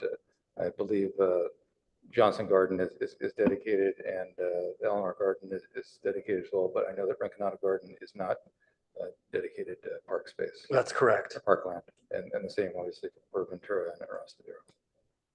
Yeah, both that and of course, the church. Right, Arostadero. I just wanted to highlight that to commission members. Any follow-up questions or comments from any commissioners? Joy? Thanks. I was going to ask if we have guidelines. There are guidelines and they are posted on the website. I can send those to you as well. Perfect. Thank you. And it's the guidelines that the commission previously reviewed and made recommendations to staff regarding the changes. Okay, one more question. Sorry. So do you do like tours or classes for kids who want to visit or? Yeah, we just had a preschool group visit the Eleanor Party Garden. Penny connected them with the UC Master Gardeners, and she set up a tour. And if you visit during the week, early in the morning, you may see a group of kids walking around the garden. They just need to email the PA Community Gardens at cityofpaloalto.org, and then I can get them connected with the liaisons at each site. I see. So the general public can also visit if they send an email, right? Correct. And Okay. these gardens are accessible to anyone. They can walk in. At Eleanor Party Garden, the plots are in locked gates, so you can walk around on the access road. But at Rinconada Garden, you can enter via an unlocked gate. I see. Thank you. Ann, did you have a comment? I have one more question. It's really about the guidelines, since I'm not familiar with them. Is there any guidelines about what plants can be planted by owners of plots? Like if I come from a different country and there's some plant that I really like and doesn't exist, can I bring it and plant it there? There are guidelines around structures, trellises, fencing, garden material, plantings, and garden etiquette. I can send you these guidelines as well. Please do. I'm a little, I mean, I think it's really cool that we can celebrate cultures that come from everywhere, but we also have to kind of be concerned with some invasive species and other things. I was just wondering what you have there. So I'd like to see it, but overall, that's great. Thanks. Dovetailing a little bit on Commissioner Oche's question about classes, I was wondering if there's any potential need or opportunity for youth community service to assist with gardens. High school students are looking for community service hours. Are there gardeners that would potentially benefit from some community service assistance from youth, and then there'd be an opportunity to learn about the gardens as well. I'm just wondering, and this is something that the commission could help foster in some way. There are oftentimes volunteer groups who reach out to the Parks Department or the community gardens directly. And in that case, I do connect them with garden liaisons as well as park rangers so they can explore opportunities not only at the gardens, but also the open space preserves. But more specifically for perhaps someone helping out for a summer or a period of time on a period basis, that seemed like something worth pursuing. Yeah, where we've had that success is we have Eagle Scouts doing either building garden boxes or display cabinets and things like that, numbering systems for the plots, that kind of thing. But yeah, for the extra weeding, boy, it would be great to have a group come in and tackle the foxtails or, help with that kind of stuff. So as we get them, the norm is we get approached, usually they ask our entire department, hey, do you have any need for, and we farm out opportunities to all the groups Javad mentioned and more. Can we use them in the urban parks? And depending on what their interests are, they kind of get parsed out accordingly. But yeah, certainly where we have interest and ability to funnel them towards this, it's a great thing. Thank you. Any other questions for anyone? Well, thank you for joining us and sharing with us this evening. And Javad, thank you for the presentation, all of the information and all of the assistance and oversight you're providing for this community gem. Thank you for having me.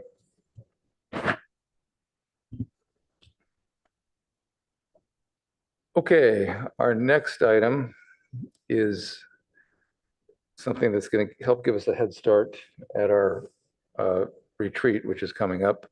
But this is the approval of our annual work plan results. We had a little bit of a lighter agenda this evening, and so I thought it would be helpful to get to work on this and see if we can knock this out. This also helps us time manage our efforts in terms of wrapping up our existing work plan at this point in time, and then as we prepare for the retreat and our next meeting to do the work plan, it'll be the active work plan moving forward. So Darren, do we have a list that we can share? So all of the ad hocs have been asked to contribute a bulleted update to list the work plan accomplishments. And maybe to put things in perspective, it would be possible to put up our existing work plan so we can review kind of how this fits into the scheme of things.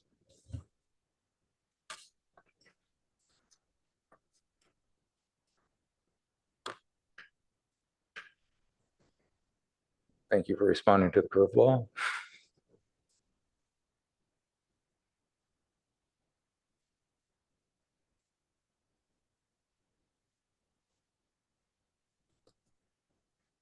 Yes, please. Okay, so here's the beginning of our work plan, and the first section kind of decided that we would put all of our updates from the previous year's ad hocs, and which feed directly into the work plan items from the previous year. And so under this prior year accomplishments section, this is where we'll be inserting the information which we review and vote on to approve this evening as an action. Do we add Joy to the current commissioners thing here? Excuse me? The beginning of this document? I wasn't there. So this I was wasn't at the retreat. But it says that it's 22 to 23, so it's kind of confusing. Can you scroll up, please?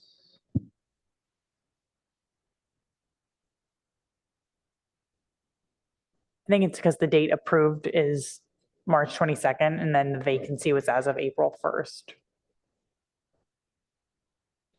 Yeah. All right, I just find it a little weird because the title is 2022 to 2023.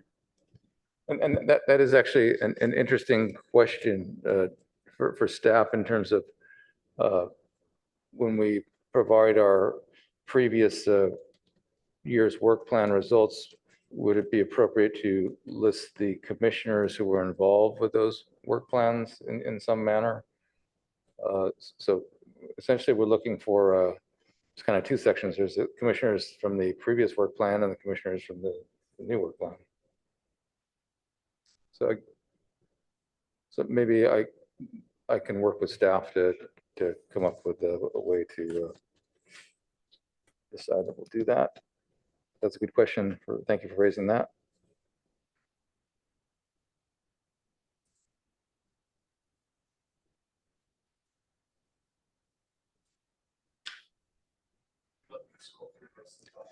I guess it would make sense that makes sense to review the work plan item and then review the results for that item.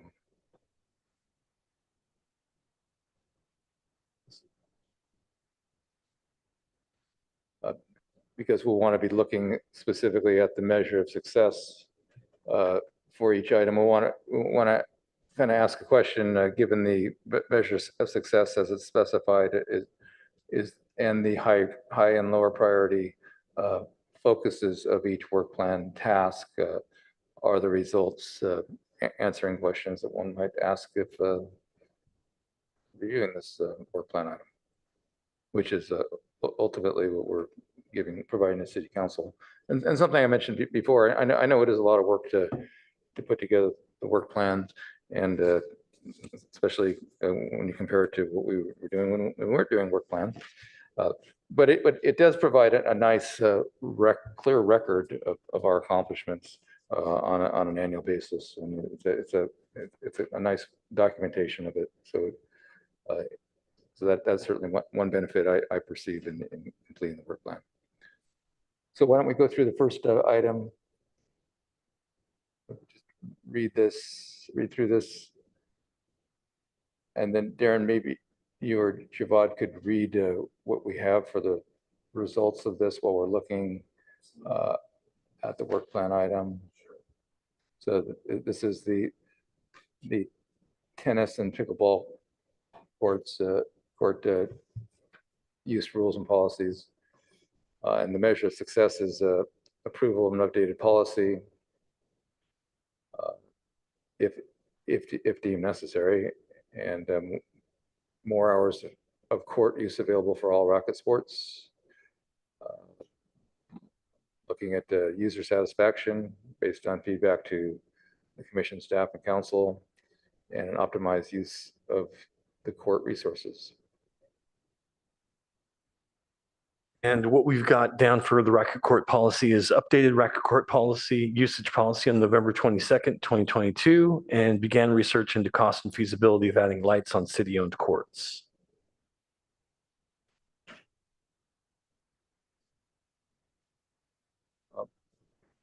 And just to clarify again, that update was a staff policy or it's a city council approved? The court policy can be approved by the city manager's office. Okay. Is there anything that the ad hoc would like to add regarding user satisfaction or feedback from the community? It may not be the right time, but I was just wondering if there was any feedback after the change.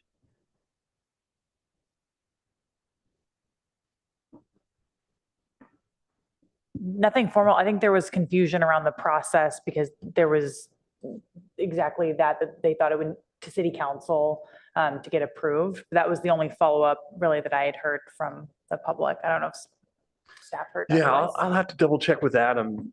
In general, the feedback I've heard from the pickleball group was they're very satisfied and happy with the way things are working. The other question is, that was just recently implemented though, right? Right. Within the Yes. month or so? Yeah. Yeah, so we haven't had really a lot of time. No, it hasn't been a long time. To gauge whether or not people are happy with it or not. No, I think you're absolutely right.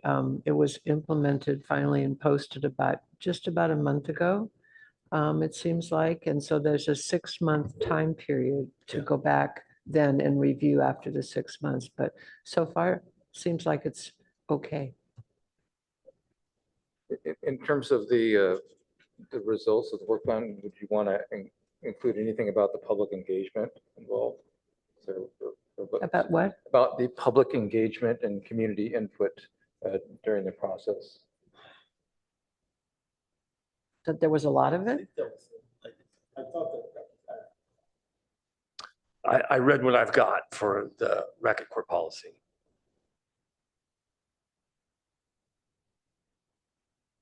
Could you reread that? Or maybe switch to that screen? Sure. Yeah, Is that easy to do? it's easy, no problem.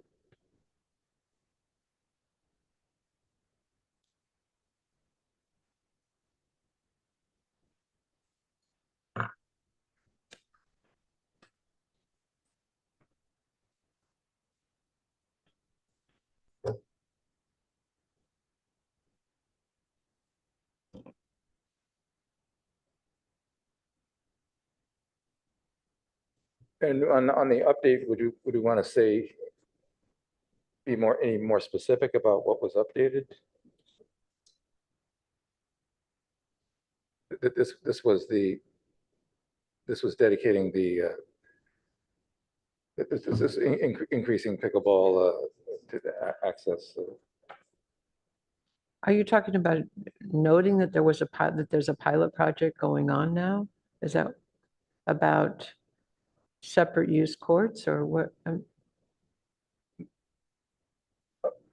I'm just suggesting being more specific about what the update to the policy was.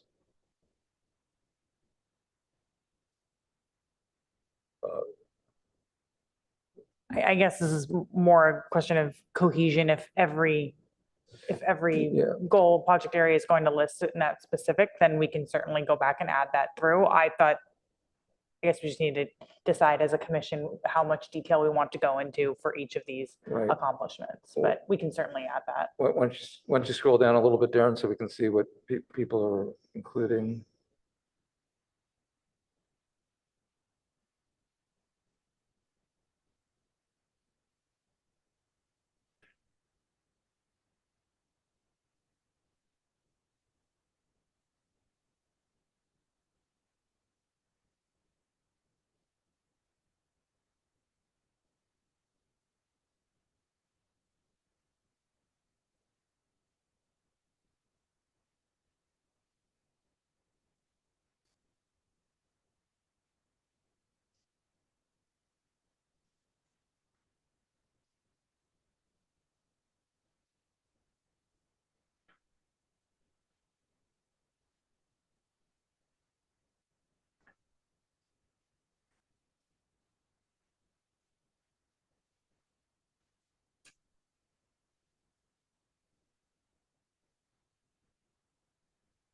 Okay.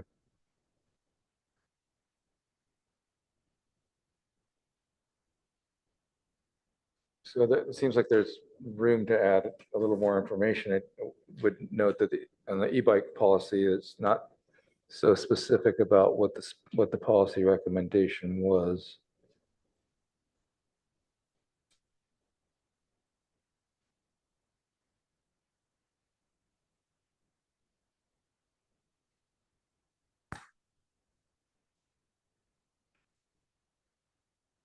I'm just saying, this is much more detailed than last year's work plan. Just Yeah. comparing the two documents. Yeah, and the accomplishments for the special project is quite detailed, and perhaps, I don't know if we want to edit that down so it's more consistent with others, not to take away from things. And also the website item was not in the work plan, I believe. It was an ad hoc. And so I don't think we need to include that here.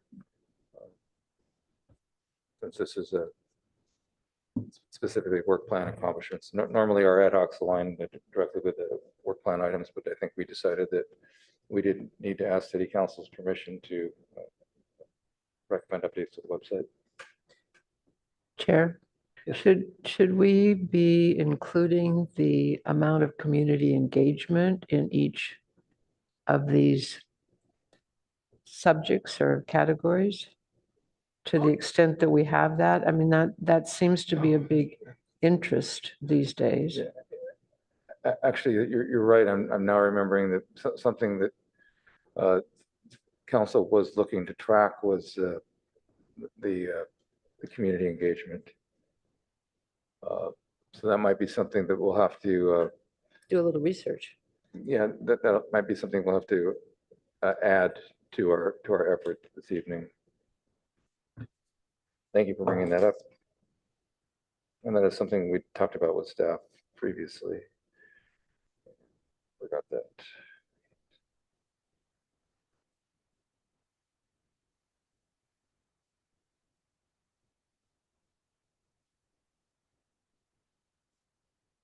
So back on the item, back on the question of racket courts policy, I was bringing up the community engagement because that was part of the metrics for success in terms of measuring if people, I think if people were happy with this, but I think part of that is also measuring, referring to the input that we got from the community before making a decision. I don't know if there's something we can add as far as a bullet item on racket court policy related to that. That seem appropriate or maybe not. I was thinking along the same lines, just looking at the old accomplishment list. I recall when we submitted this to the clerk's office, they also had the count. Because I think we had a little longer and it said, make it fit, we had that edited down. So I think erring on the side of brevity for our list of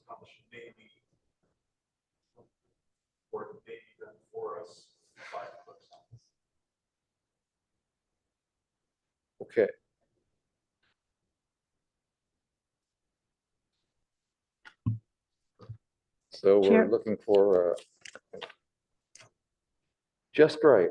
And Chair, could Darren remind us of the timing on this because of the new city clerk or the city clerk leaving and somebody new coming? When is this going, where it's going? Yeah, we need to be done with our work plan, and this would be part of it, for submitting at our May meeting. So our May 24th meeting, this and the whole work plan will have to be done and approved. And we then it would approve it and go- then it goes. Yeah, yeah. And early June, it will go to the council.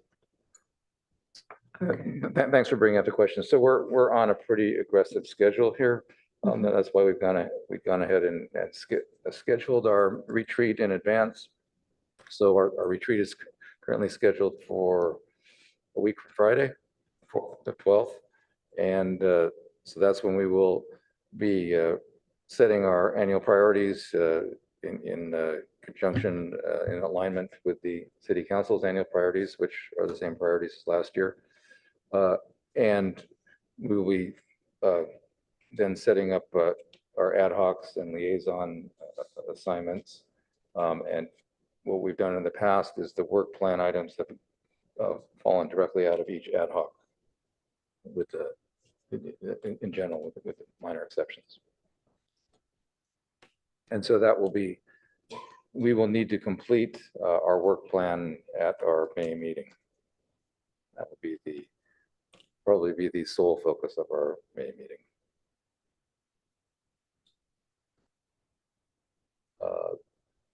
So that's why we're trying to wrap this up, this portion of it tonight.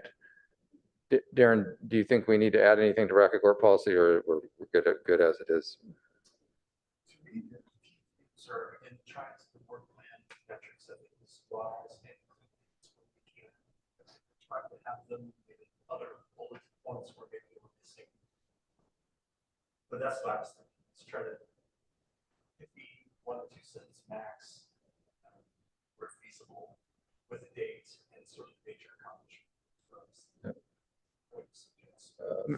Maybe a first bullet on this could be talking about the ad hoc meeting over a period of time, reviewing policy, meeting with the community, and then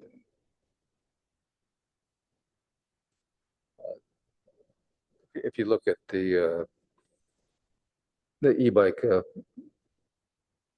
one down further, that's kind of, I think. So first talking about some of some of what the ad hoc group had done leading up to going to the park, going to the full commission, and then having a bullet item about the commission approving something. Joy? Should it include efforts? It sounds more like efforts than accomplishments.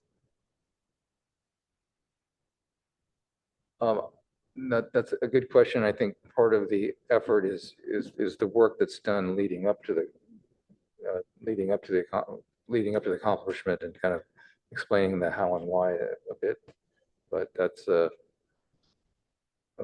open to conjecture. Darren, do you care to weigh in on that? So does this look like, for example, does the e-bike write-up, does that look like too much? That it should be. I think that would be sort of the maximum I would aim for. And I think that would be, it's pithy, it's meaty, and it explains what we did nicely, and it doesn't go too long. But I think so. I think that's pretty close to what we want to achieve. I've been using sort of as my metric, absent anything else, just the old one, right? So I don't have a template or guidance from anybody. And as you can see on some of these, like fund development, we've got 5 or so bullets, which I think is fine, and others with just one, like the CIPs, which I think is also fine. So some sort of call out for a little bit more, and others can be a little more brief, I think is fine.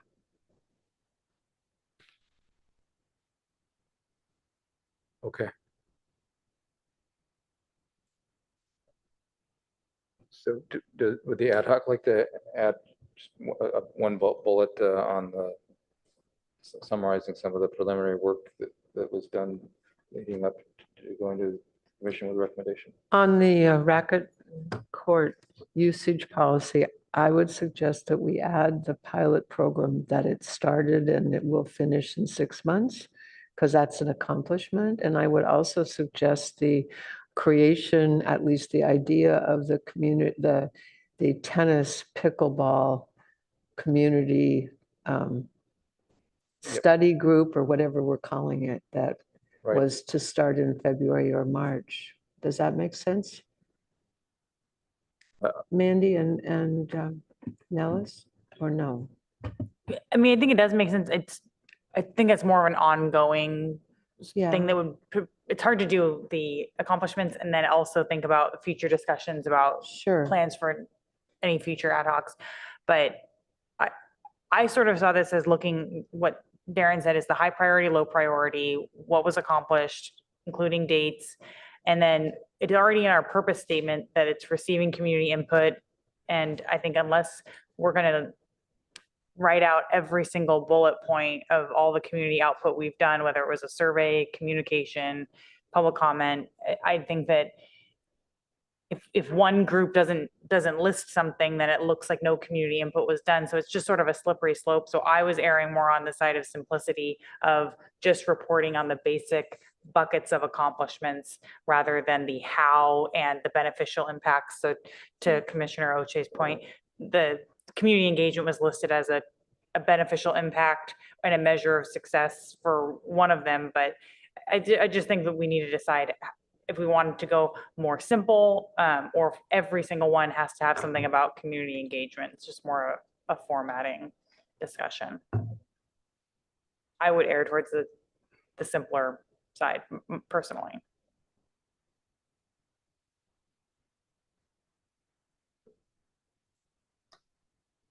I think that having listing a few types of the community engagement that were included is interesting and useful, and it speaks to the breadth of the work, and I think that could be done briefly, concisely. And the items that Anne brought up, I think that those were accomplishments. That the Ongoing. But you established it, and so you started a pilot. We started a pilot program, and we've started a improved communication partnership with tennis and communication outreach process with both the tennis, engaging both tennis and pickleball communities. That seems useful to include, and I guess that so the updated racket court usage policy was establishing a pilot program. Yeah, and from my perspective, pilot can be a little misleading. It is the policy, and we're going to revisit it in 6 months. But absent some change, that policy remains, as opposed to we're defaulting to anything prior. So we came up with a new policy, and we're going to check in at 6. Is how I sort of. That's a better way to say it. Okay, so yeah, I agree that Much it's better than pilot. I was, because I was kind of confused. What is this pilot again?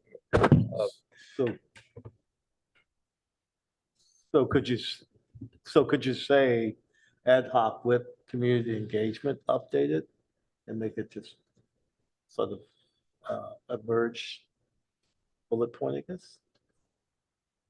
I mean, we did update the policy based on feedback from the community and from the staff, right?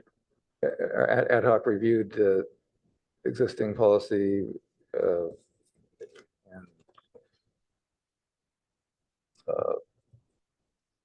and sought community feedback through and received community feedback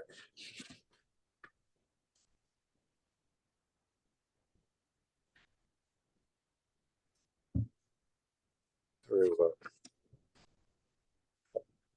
a public meeting, a survey, were the various means. Meetings with stakeholders, I Yeah, think. meetings with stakeholders and court visits. Did the court counts as well. Stakeholder meetings is shorter. Okay.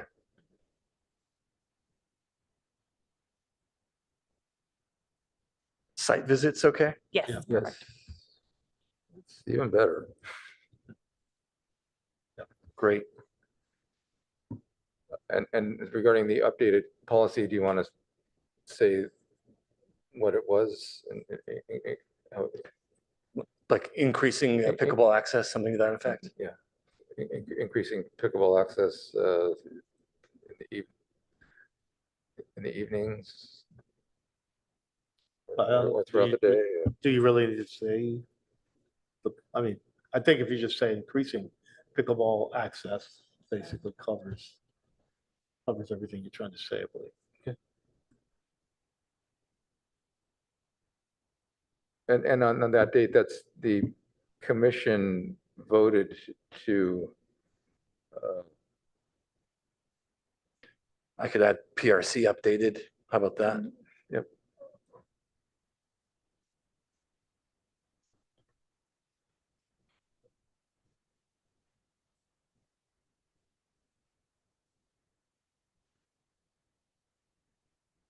What we recommended. Yeah, in this case, though, instead of going to council, we got it approved by the city manager. Right, So but still, yeah. we recommended Yeah. an update.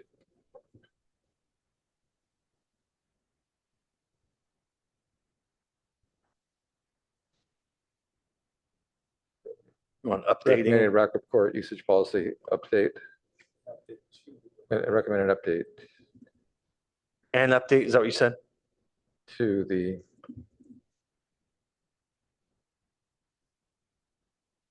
maybe comma after policy, maybe. Sure. I could put it in parentheses too, if you think that's any better.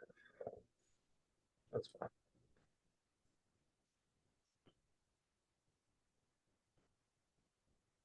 Okay, and do you want anything, include anything on the pickleball tennis, increased pickleball and tennis outreach? And what are we calling that? Or not?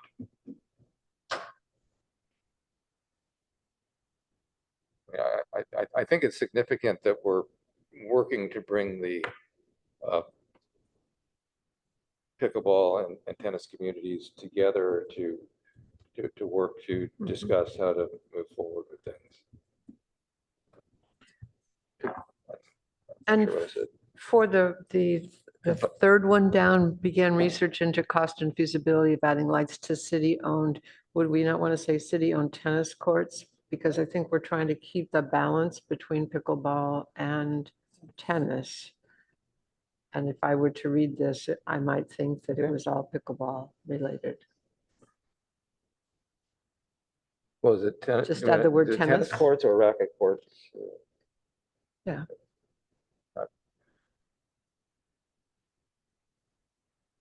Are you just looking into adding lights to tennis courts? And that's fine. Yeah, I'm happy to add tennis. Tennis, sure.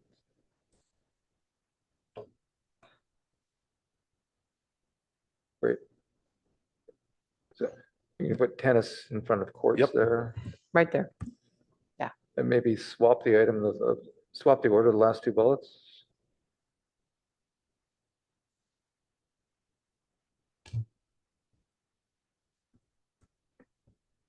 Just add that we do have that information sort of teed up for the actual work plan itself. So it is hard to look at these in isolation because yes, it's an accomplishment, but it's also part of next year. So Mhm. this is going to be in two places for this one.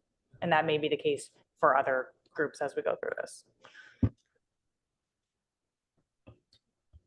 Has this group met yet, the pickleball and tennis? I think Adam said that he had a lot of interest, but he was weeding through it. and So doing maybe Yeah, I don't it's have any like, information either. maybe initiated rather than formed.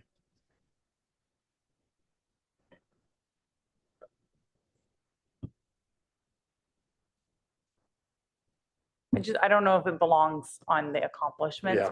Personally, I don't know if my other ad hoc members agree with it. I think it belongs more in the project goals for the upcoming year as it's I only agree. just started, Yeah. right? I could go either way, but just put it back for a second. Say again? Just put it back for a second. Yep. Because I think it's worth saving, but and I was going to suggest it could be initiated a racket court stakeholder advisory group with pickleball and tennis users.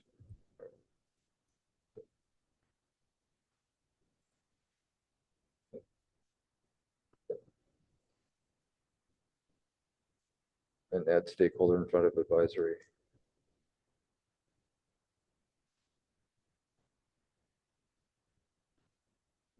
Right, so we have language that we worked with Adam on related to this in the draft work plan prepared for the retreat, so. Okay. We'll have to compare that. Do you want me to take this out and just save the language somewhere? Whatever the ad hoc would prefer to do. Just cut it? Yeah, I'm okay to have it go into the future goals too, as long as we don't lose the fact that we wanted to do that. I mean, I think it's a good accomplishment to keep. I do too. So. Okay, let's move forward. Am I cutting this one or keeping it? Leave it? Okay. Either way. All right. Do we want to tackle whittling down the rec projects? Sure. Or do we want to, or would it be better to have that, to take a first pass of that offline and then come back?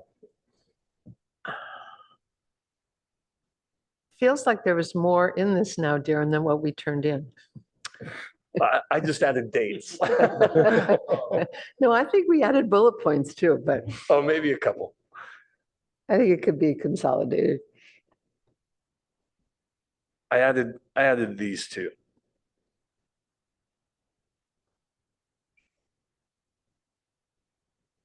Oh, good.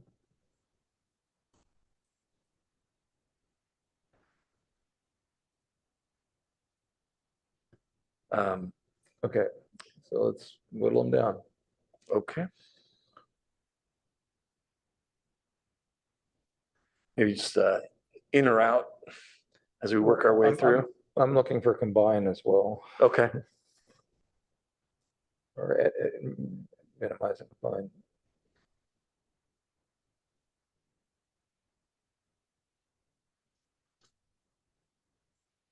Well, I mean,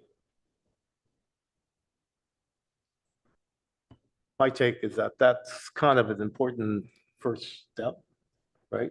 In trying to know where you should go from that point.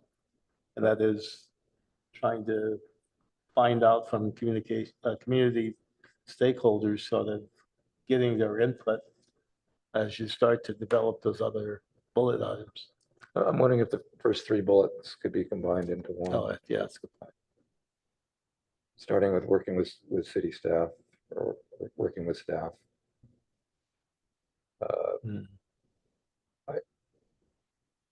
Yeah. Charted potential sites. Working with staff initiated stakeholder outreach.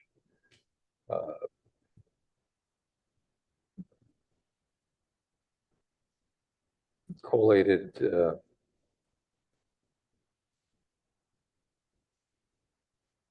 Potential sites. well, I was looking to collate the second bullet items. I'm sorry? I was looking to You could also. work the second bullet items into collated. Oh. Or gathered. And also sucked in bullet point 5.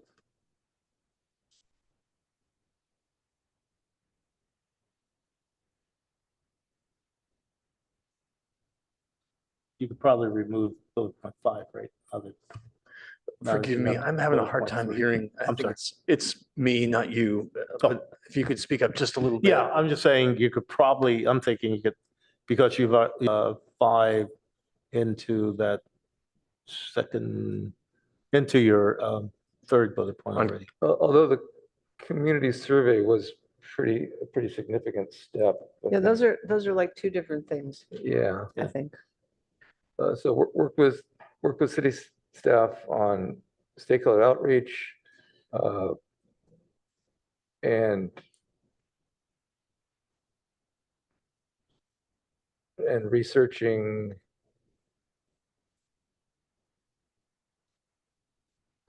and research of Delete collated, I think. of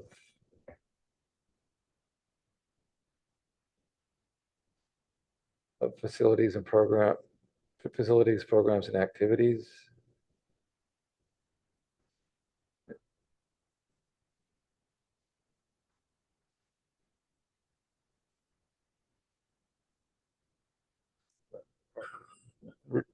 And research instead of researching. Oh, wait, sorry. And research of wellness of neighboring wellness center facilities, programs, and activities. Is that what this was? Or is this also looking at the community, the programming from this community?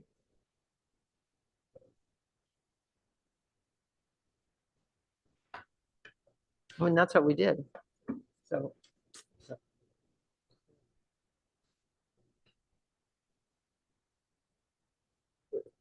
So let's change research to research of wellness center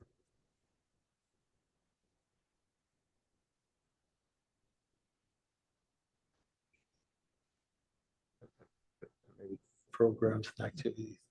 Does that cover the first 3 bullets sufficiently? mhm.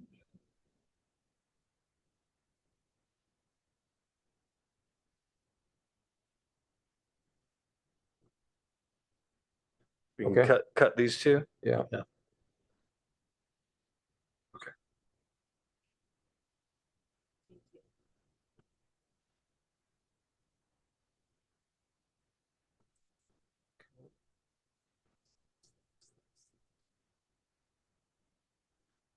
And so then I think the community meeting and the follow-up survey are a single item.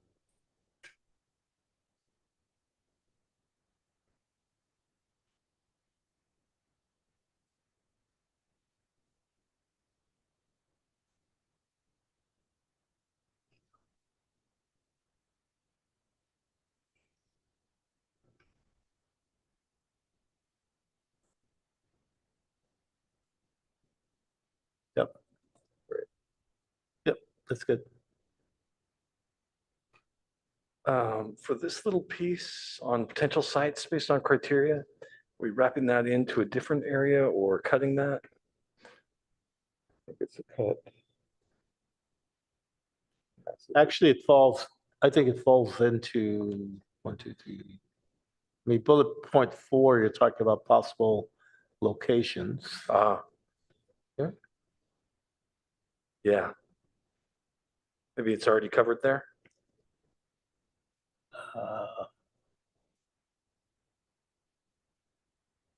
Yep. Ed, you agree? I'm fine. And you got ad hoc there.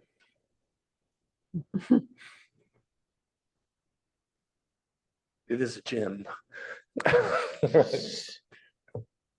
Touche.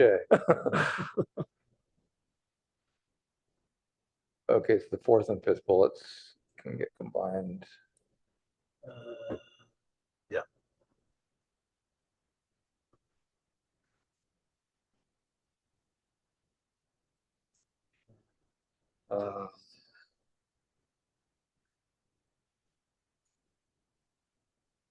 What if it was amenities and potential locations?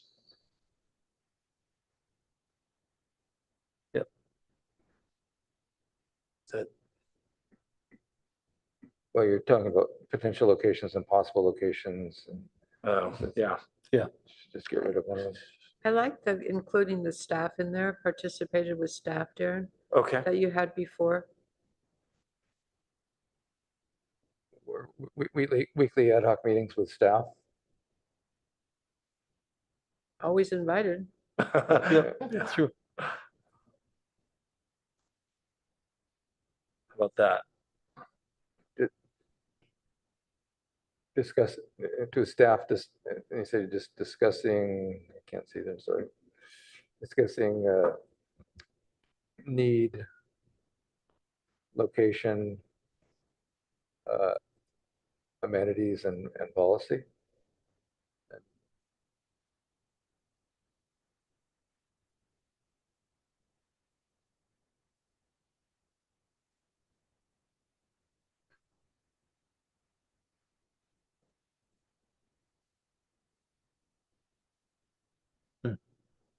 Get rid of questions.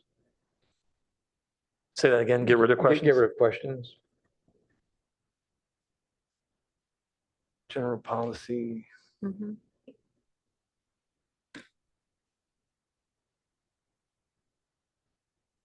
Considerations or something, or just general And policy? General policy consideration, sure. Considerations. Sure. Do you want potential or possible locations? Not sure which conveys Potential, potential. Potential. potential You location. got it. And is there a word that better to use than need? Could we find some way to make sure that it doesn't seem like their weekly meetings with the staff every week? Yeah. Because that would be using too much staff time for something. Yep. You could just say staff always invited. Yeah, you could say invited staff. Um, Weekly ad hoc Or with meetings with occasional invited staff staff. participation or something? Maybe put it in parentheses.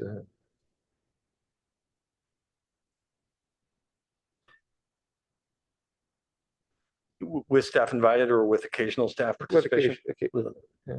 Occasional staff invites. Okay. Yeah.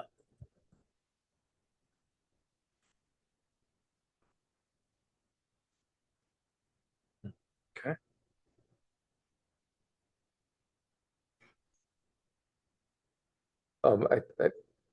Do we need to put wellness center in there? So Jim, like discussing wellness center need, potential locations, amenities, or is that implied sufficiently?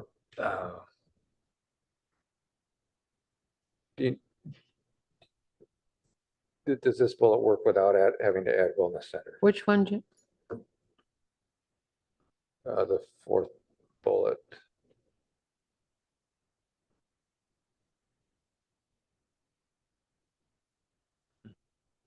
You want need for wellness center? Is that what you're? Well, all of these apply to the wellness center. Yeah. Is that implied without including it there? Right. And would demand be better than need?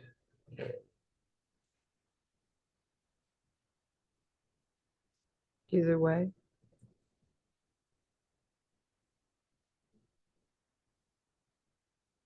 Okay. What do need? You prefer need? You prefer need to demand? Prefer need. Yep, let's go with need.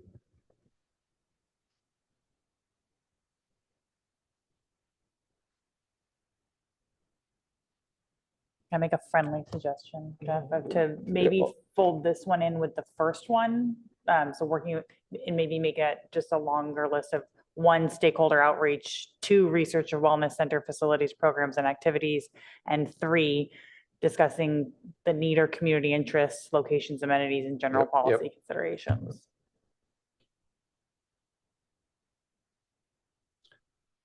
So do you want to start it with then weekly ad hoc meetings with occasional staff participation?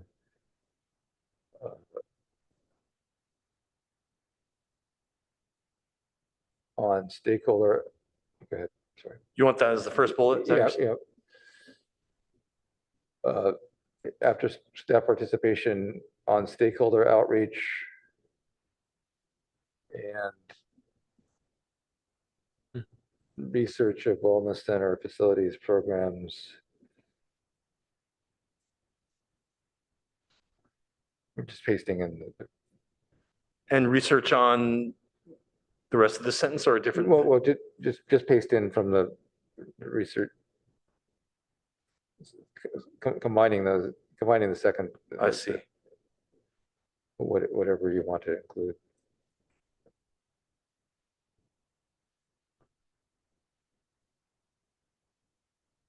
So,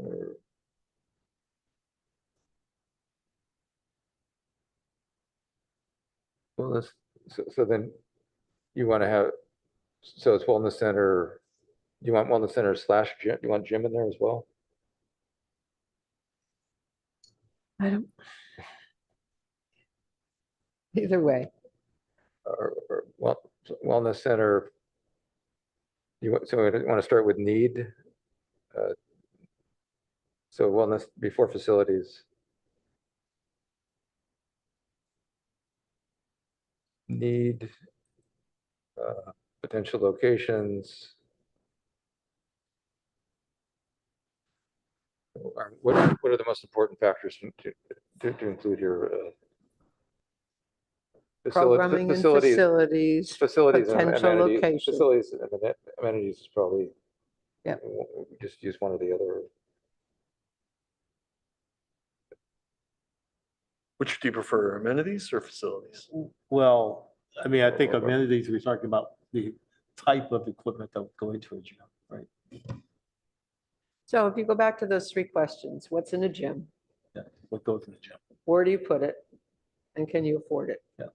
Those are those Why 3 don't you questions just put remain that in? consistent. What? Yeah.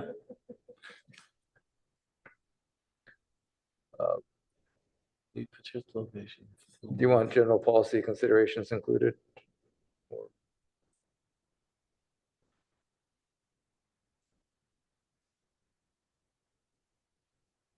But now that discussing the need is a trailing, where are you putting that?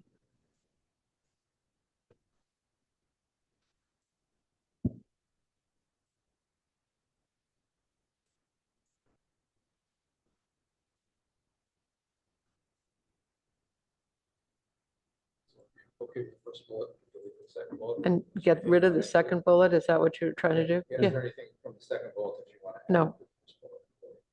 Nope. Okay, cut. Last 2 bullets be combined.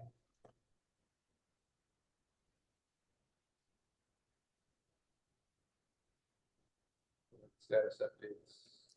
In November and March, maybe? Provided status updates to PRC. In November did. and March. Add the date for November. November date and March date meeting.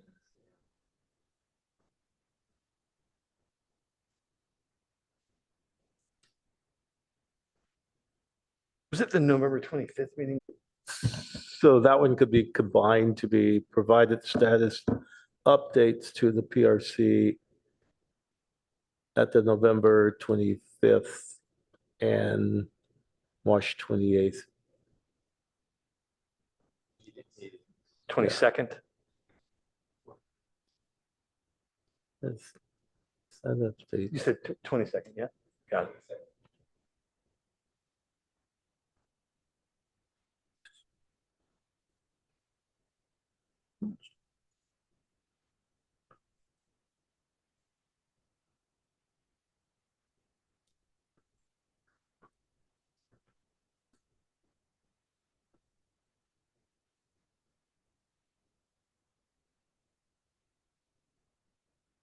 Was the, but November, was that agendized or was that just an add-on? I think it was agendized, wasn't it? Is that when, I think that's when we discussed it in November with It was the previous the rest of November the commission. that before it went to It council. was not agendized on Oh, that it was not? November meeting, so it must have been an ad hoc update. What if we just said status update PRC during monthly ad hoc updates and a November 22nd presentation?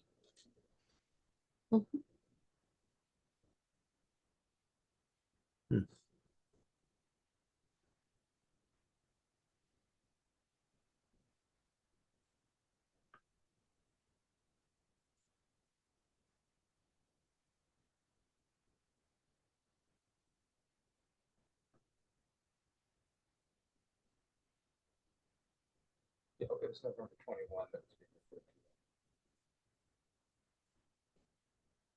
But it was just an ad hoc update, right? November 21 was the previous presentation. November 22 was not. I see. But that was, it was not agenda. Would you like me to add in November into anything? Okay. That's not part of this full plan. Jeff, you're talking about 2021, Yes. November. Yes, that's correct. Yes. Now I'm really talking. Mhm. Right. Okay. Good with the wellness center? It's fine. Next. Okay.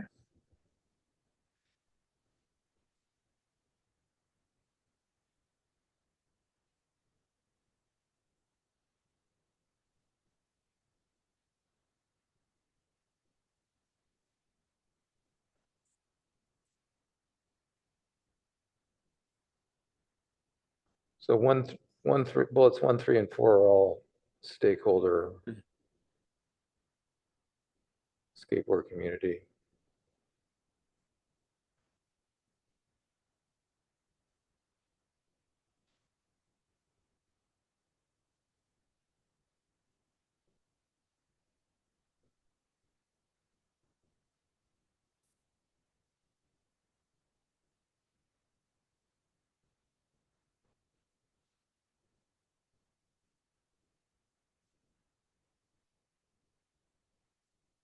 Can we go up to the first bullet on the previous item? Maybe kind of follow the same Sure. format.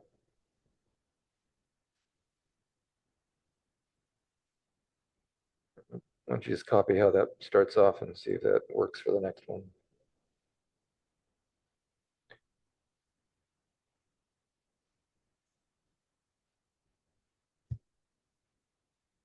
So.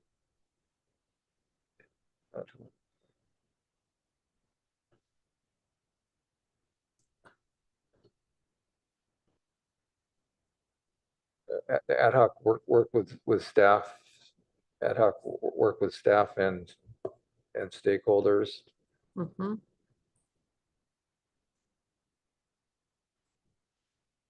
And skateboard community stakeholders.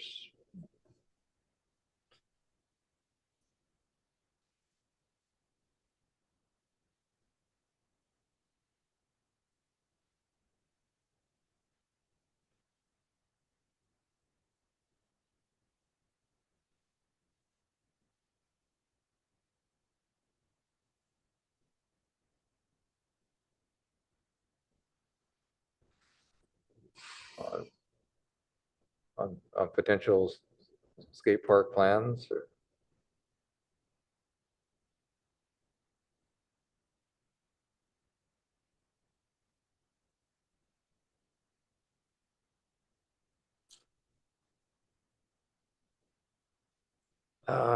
Let's see. Is that design? Potential skate park design Yeah. concept. Conceptual design. And maybe something related to the integration with the existing, Well, bullet number 3 is really important. sorry? Bullet number 3. The bullet number 3, communicate, No, I was trying to add number 5 into the top one. if that's. Yep.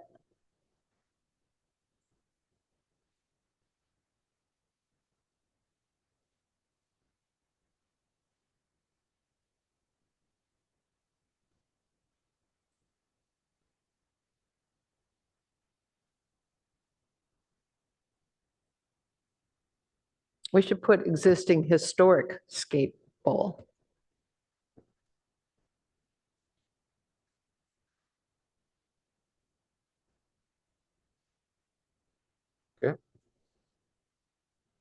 Get rid of the second bullet. Get rid of the now third bullet.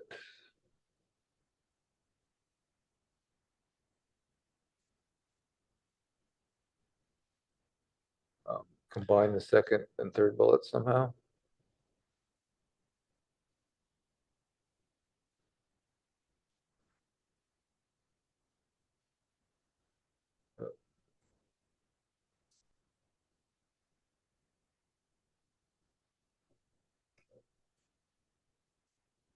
Maybe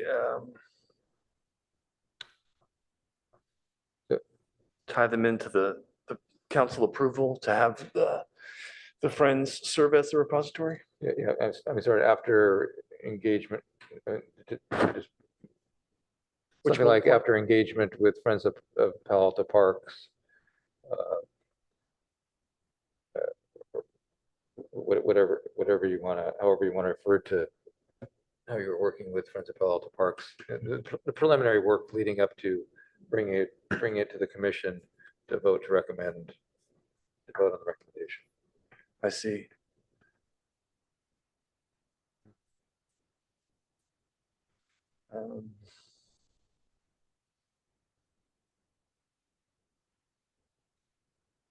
So that doesn't seem quite right to me because October 24th, the city council authorized the Friends of the Parks to begin fundraising, but the Friends of the Parks are thinking that they can't, and the skaters are thinking they can't fundraise until they have the design because they don't really know the cost. So maybe that doesn't matter in this.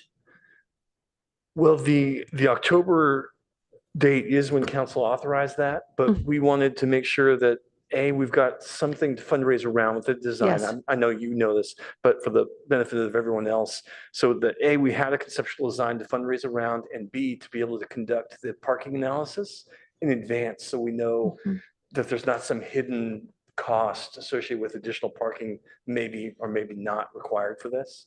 So that's why I think So as soon as we can get that done, we can really jump into I the think that's fundraising. good information. Okay. But And it- so I think it should be included in that because otherwise it looks like the skaters haven't done anything. But So maybe back to the second and third bullets, maybe partnered with Friends of Palo Alto Parks. After partnering with Friends of Palo it Alto could be Parks. confirmation, Sorry? confirmation instead of communication.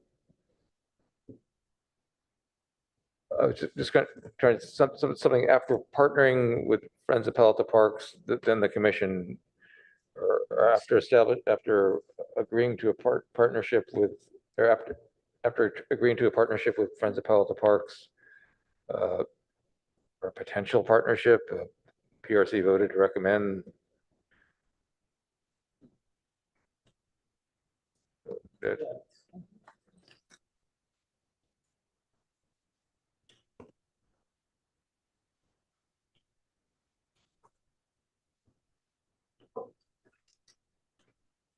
Well, could you say after partnering with Friends of Palo Alto Parks and the authorization from the city council, PRC voted to recommend.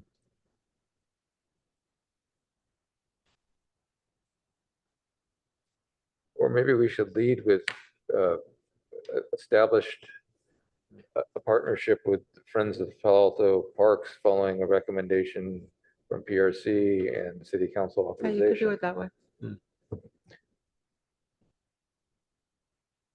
That was the accomplishment.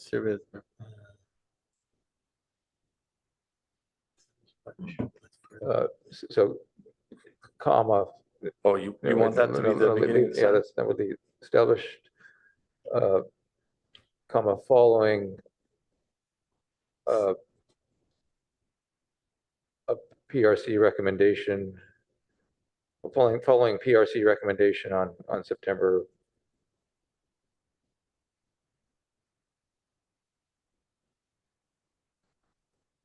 22 and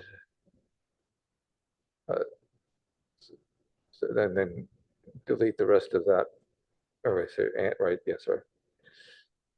And city council authorization. Oh, I see. Just get rid of all of this? Yeah.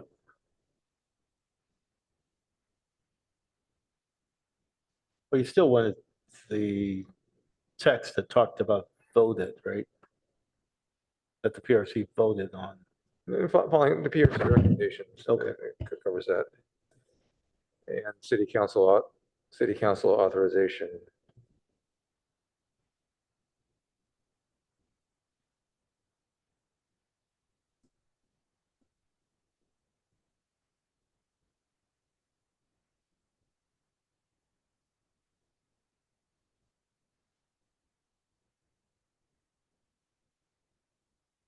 I don't know if there's any of the last part of it that you want to put into the beginning of that. Mm-hmm.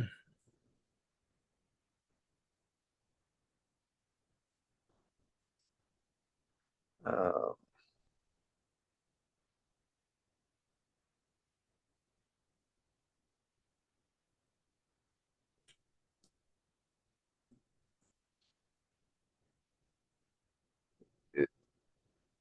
Is the partnership serving as a repository of potential funding, or do you need, can you get rid of potential? As a, I might even say. I think it's hard to say For until- skate park donations.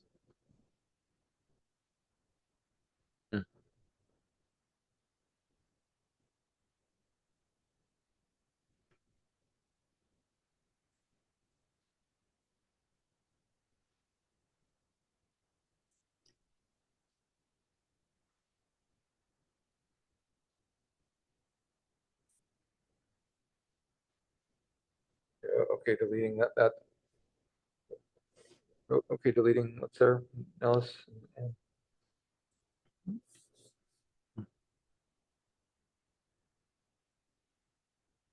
Yeah. Good to go. So, That's good. and then combine the last two bullets. Yeah. Stuff working out.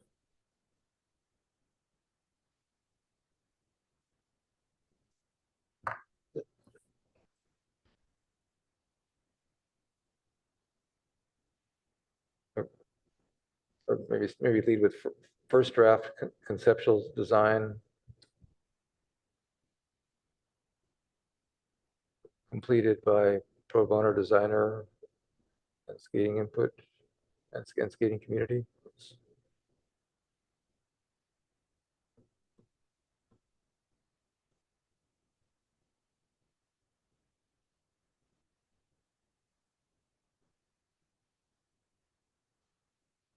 With Would it be important to say any place or drop it in about the 200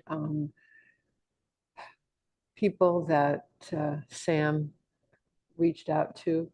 I think that's a pretty significant number. Would this work, Commissioner? I think you can get rid of current status. Just lead with first draft conceptual design. Yeah. With input from. I think that might be implied that the Okay, conceptual that's design fine. is based on the input you've gotten. It's just, it's, But you may, in the first bullet, you might want to include something about the.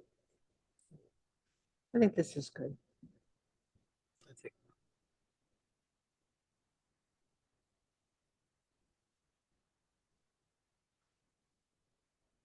Well, did you get input from 200 plus stakeholders? You got Well, what? I think that we thought it was a pretty big deal that that he would do that. So I don't know if there's a way to incorporate it that, Broader skateboarding. Yeah. Skate community. that's nice that way, Darren. Yeah.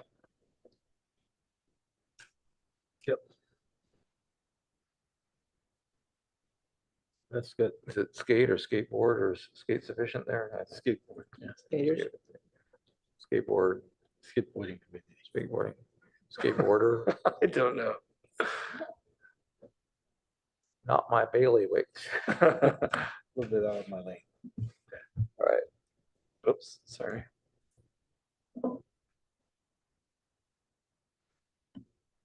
Two balls, just let it go.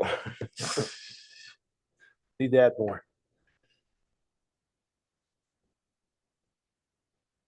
Probably get rid of status. Yep. Implied.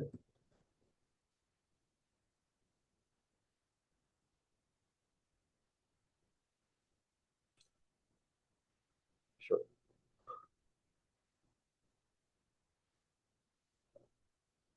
Does it need to be Baylands Golf Links on the title? Yeah.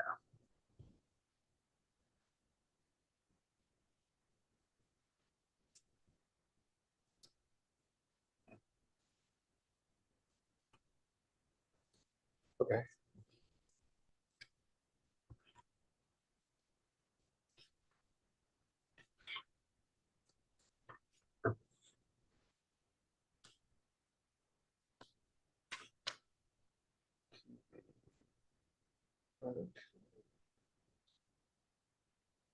Good to move on?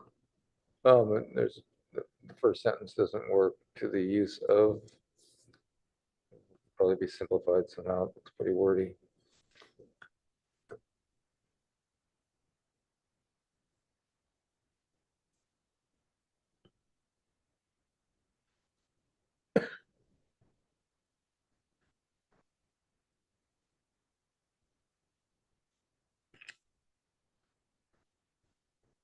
Instead of applying to, Are you on first bullet? yeah, first of all, Sure. yeah.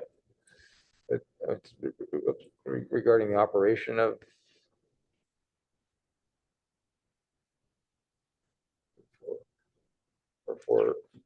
Or for the operation of,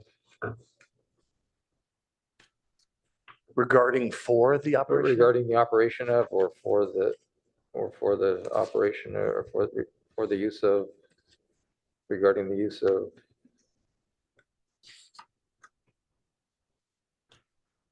All right, that seems shorter than it was. Yep. Right.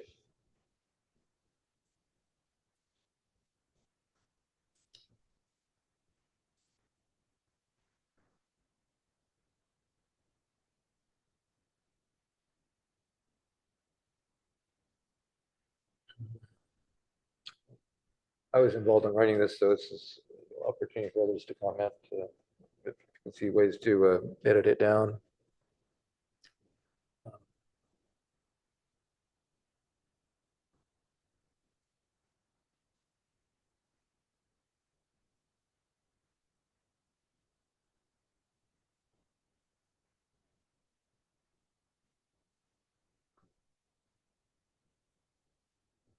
Sorry, the second and the third, are they the same audience for discussion? Policy consideration.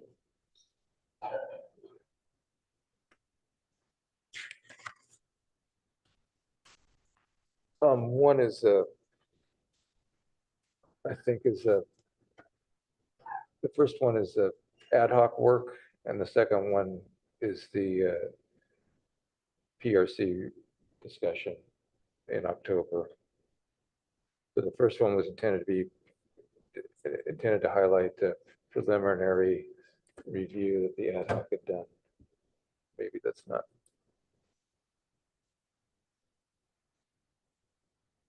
Can we see the first bullet and the second bullet together? Yeah, policy regulations.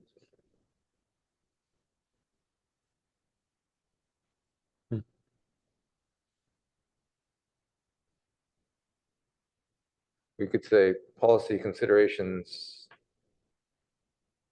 that I mean, the second bullet is a list of policy considerations that were reviewed and discussed.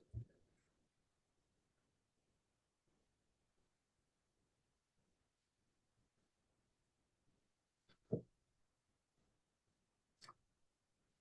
this point, I'm kind of inclined to just give this to the city clerk. And see what they can do. Yeah. Okay.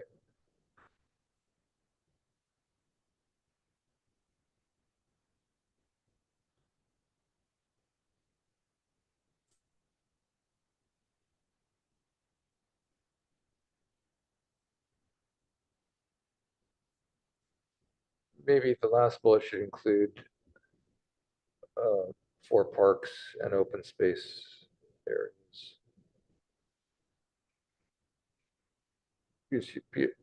After regulations.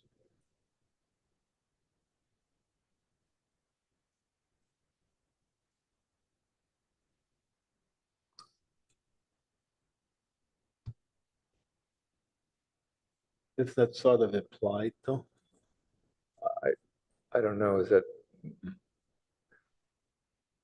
for parks and open space?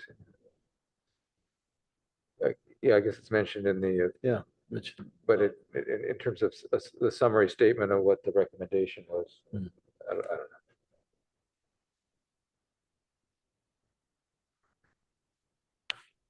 Move on, just see what sticks. Fundraising?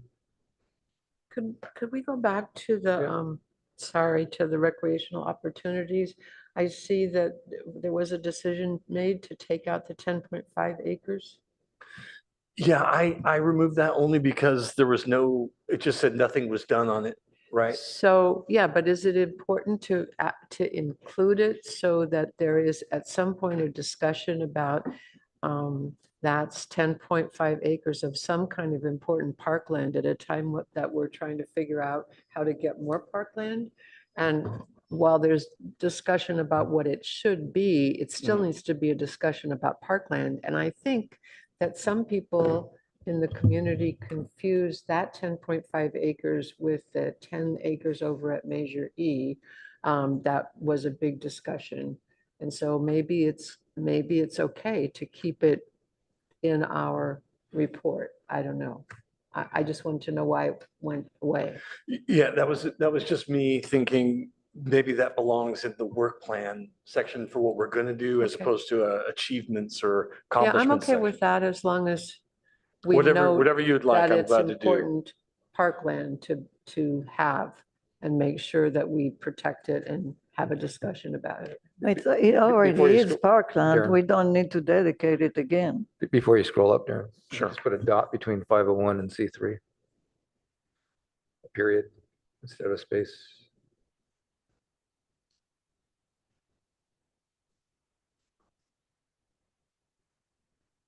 Space in there. Oops.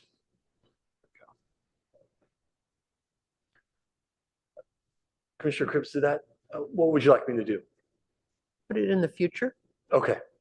And so we'll make sure it ends up in our work plan. Yeah. Okay.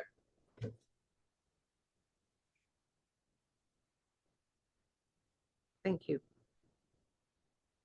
Fundraising. Let's combine bullets. Okay. Yes, definitely.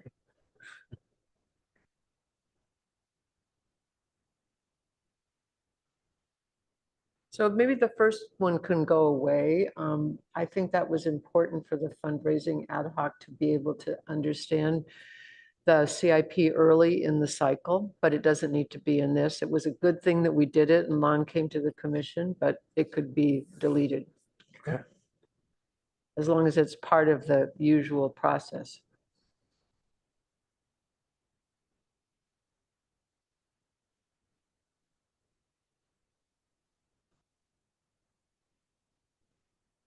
You could take out number two about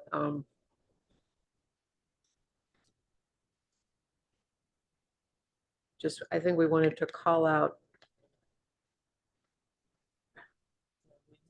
things that could be subsidized or people could get help through those organizations, but I think we can get rid of that.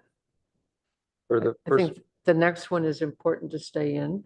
for the first bullet, could we say developed process for recreation, open space, community service ads? For a ongoing ad or, Do you want advertisements as ad clerk? Or is that,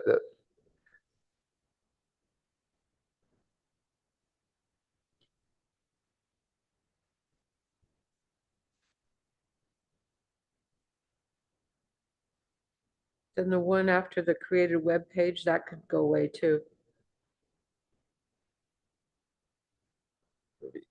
uncapitalized recreation on the first line?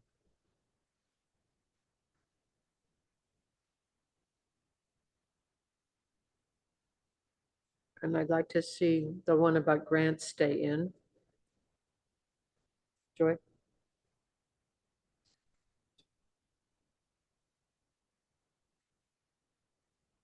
And probably grants instead of grant.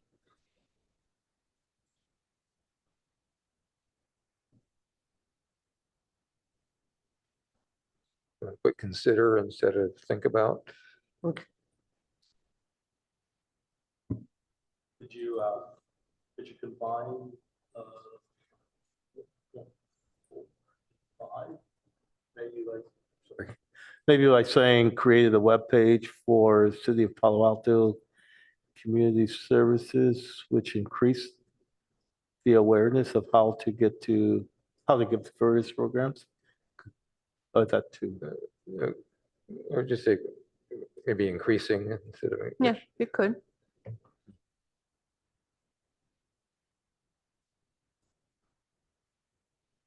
You say increasing instead of which increased?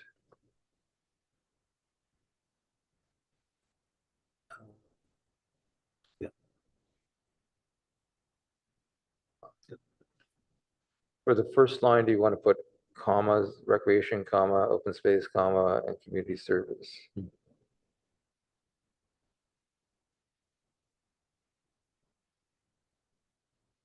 And.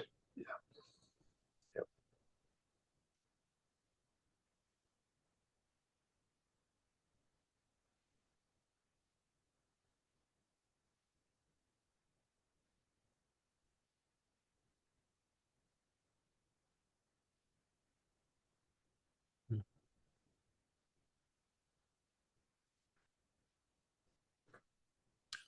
Those two could probably be combined in I some think that's fashion. up to you, Darren. If you want to make that go away, you can. We wanted to be sensitive to the fact that it's easy to say, well, let's get a grant for this, Yeah. and be sensitive to the fact that sometimes there's no people to do it. Maybe just in the effort to be concise, I'd be okay with removing that one. But up to the ad hoc and the group. Or we could add the fourth one. We could add encourage city staff and partners during presentations to consider grants despite challenges. Maybe, I don't know.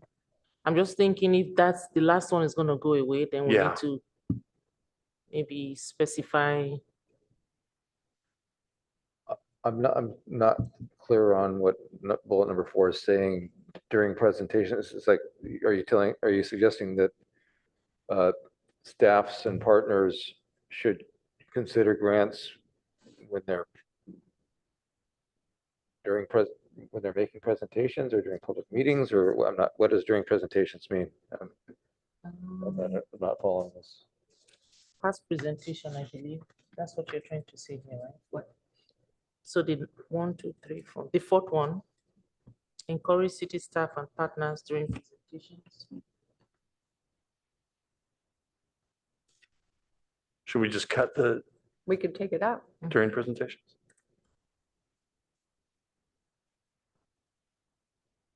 Consider grants which may be available to communities. despite challenges. Maybe that could be the last. Yeah. Agreed. Do you want to put the link to the web page there? The link, Yeah, Yeah. like the URL. we could. Maybe I could hot link it there. That'd be it. Just put a little note to myself to hot link that.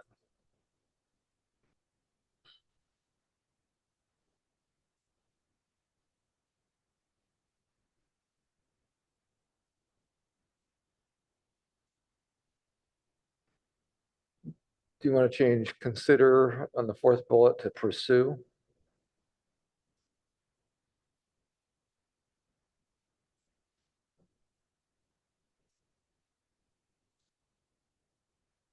Or not?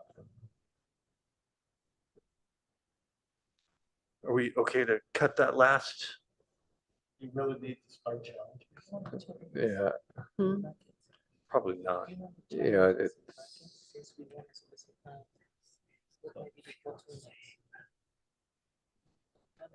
yeah. We can add it to the future, I think. All right.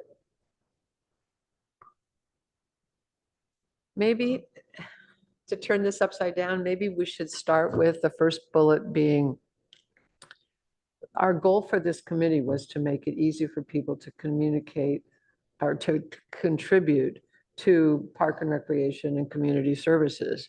And so that would be the top, and then it would be the Enjoy catalog through the Friends of the Parks and Palo Alto Recreation Foundation and through the website.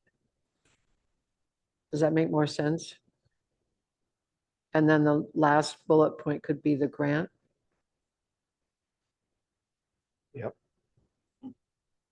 So the third will become the first. So what would become the first is a new sentence that just says, make it easy to contribute or communicate how to contribute to community services. But if that's too big of a thing tonight, let's just leave it the way So it is. We're fine. what I'm going to suggest is that while this is an action tonight, we don't have to finalize this tonight. Okay. We don't have to vote on this. I think we're making great progress and That's fine. I think when everyone, and we all have a little clearer head, each of the associate ad hocs can reread their write-ups and see if there's any final changes they'd like to recommend, but we'll whip right through that. And so that would give you an opportunity to make the change. It's fine. Vice Chair Brown, we just talked about how we don't need to vote on this item and finalize these results. There can be some final wordsmithing or adjustments taken by the ad hoc between now and finalize this. Okay, urban forestry, are we done with?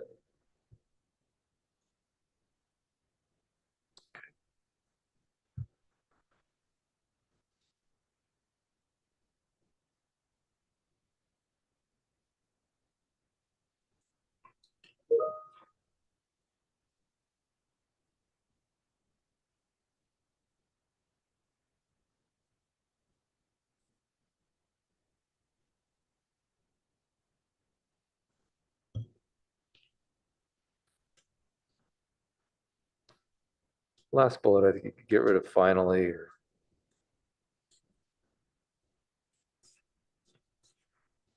Just delete it. There may be too much information in that bullet.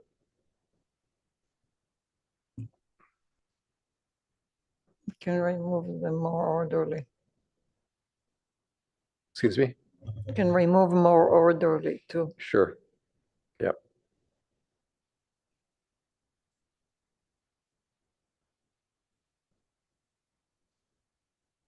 If you really want to make it shorter, you can remove with upgraded information and links.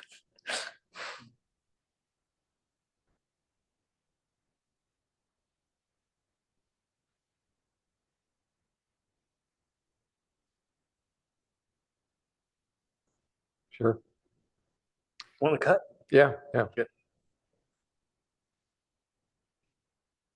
Or you want to say improve or, well, I don't know.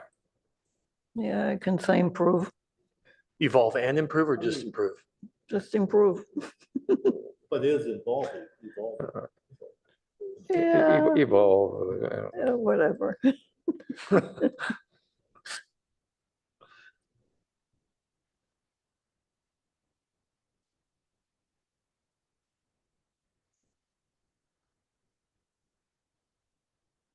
Or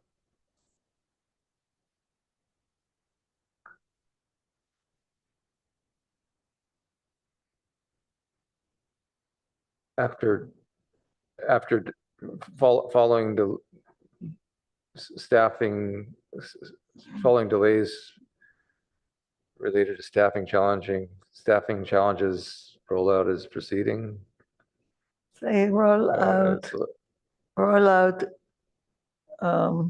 is proceeding Is- after stuff.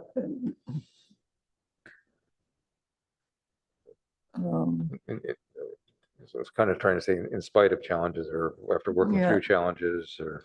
Despite staffing challenges.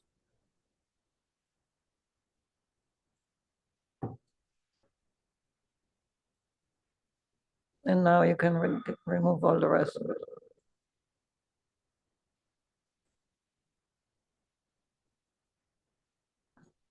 Not quite right, but No?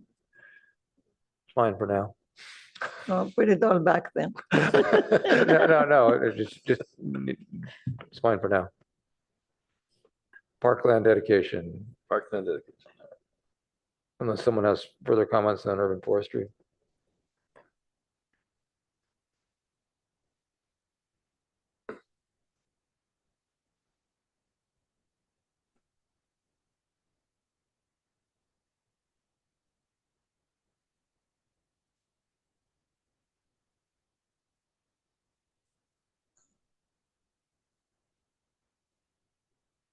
Do we need to include CSD in the first bullet?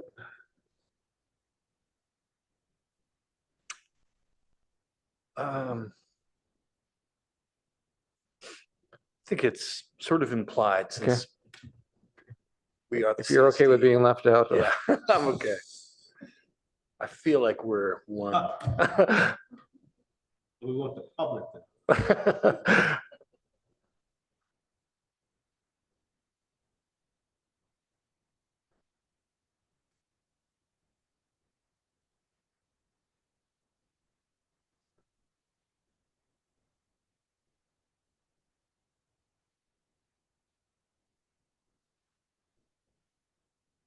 We should be consistent between the title and the fourth bullet on park land or park dedication.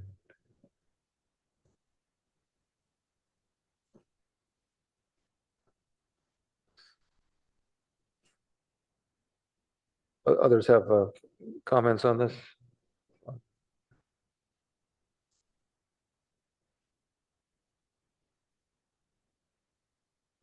right.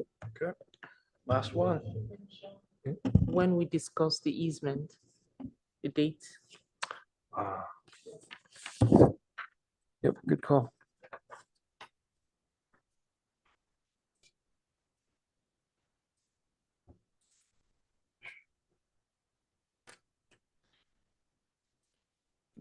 Got that if you give me a second, or I'll tell you which meeting it was at.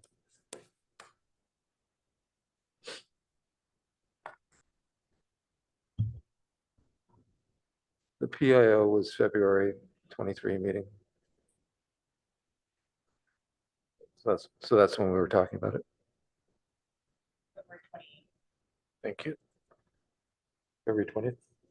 28th, thank you.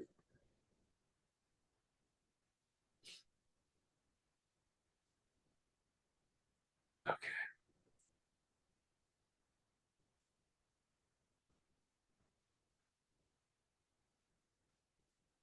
Got it. Got an extra 0 on the first bullet.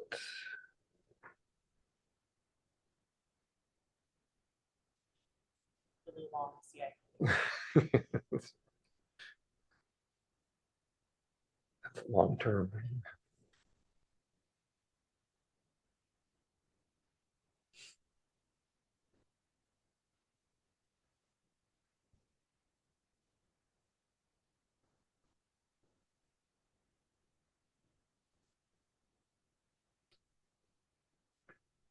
Any comments? Well, except for this is a really important one. Because we wanted this for a really long time.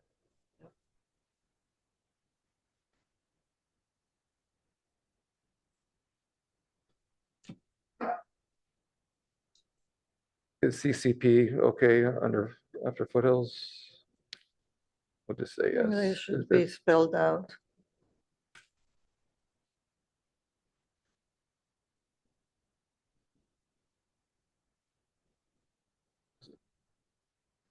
Comprehensive conservation plan?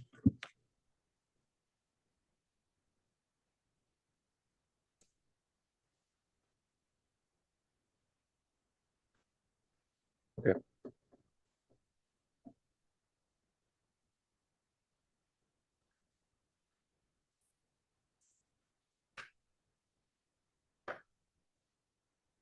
All right, so our recommendation is we'll forward these results. These results will become part of the minutes, and the commission can review these for final updates before we have an action to adopt these into our work plan results. Everyone's in agreement with that? Does anyone- Chair, just a thought, would it be at all helpful if I emailed this as a Word document and then the ad hocs, if they wanted to wordsmith further, is that any benefit, or do you prefer it just as is? Sure, I think Okay. emailing would be fine. It's all part of the public record, so Okay. there's no issue with that now.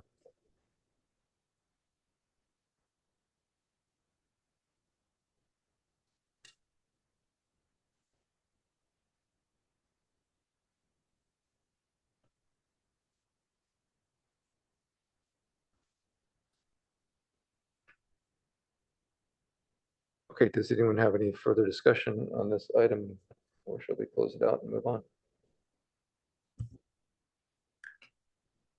Thank you. This is always a lot of work, and I think we can appreciate the benefit of getting it done now instead of when we're in the middle of a bunch more of a similar type of work.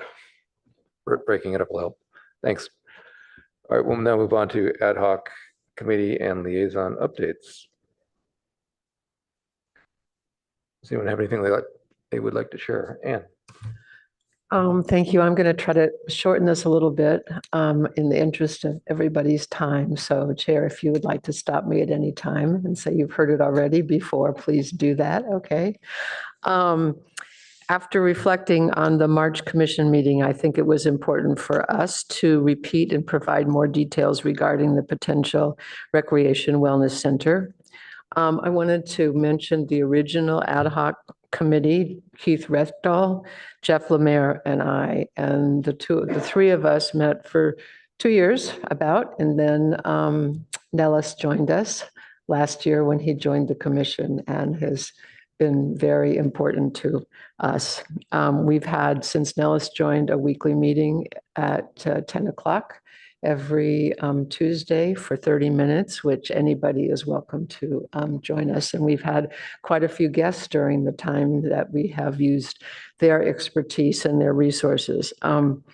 So those 3 questions that I talked about earlier in the meeting, what goes in a gym? And that was amplified by saying, are there good examples of gyms in the area? We created a grid of those gyms with square footage and costs. The second question is, where should it be located? What are the criteria for location? Can we own or control the land? And is it easy access for youth? And is it bikeable? Those are some of the criteria. The third question, obviously, is there funding in the community for a public-private partnership like was done with the JMZ? We know that we need a major donor. We need to create a vision for the center, but I believe still that the resources are in Palo Alto to make the Wellness Center work. In terms of reminding us about the history and the timeline, this need for indoor space, a gym, was outlined as a priority in the 2017 Palo Alto Park and Recreation Master Plan, which some of us worked on.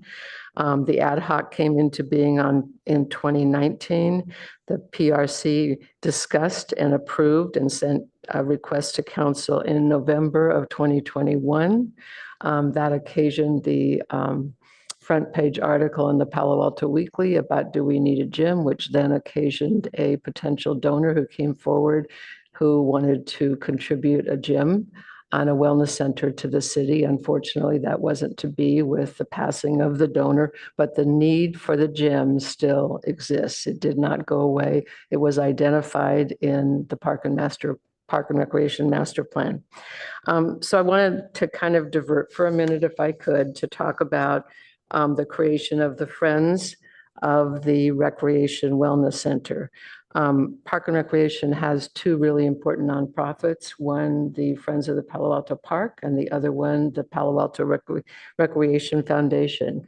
The ad hoc spoke to both of those groups on occasion more than one time to talk about would they be willing to take on the fundraising for a project of this size. And it became clear after looking at what the Junior Museum had done that we needed our own Friends group specifically to concentrate on the Gym Wellness Center.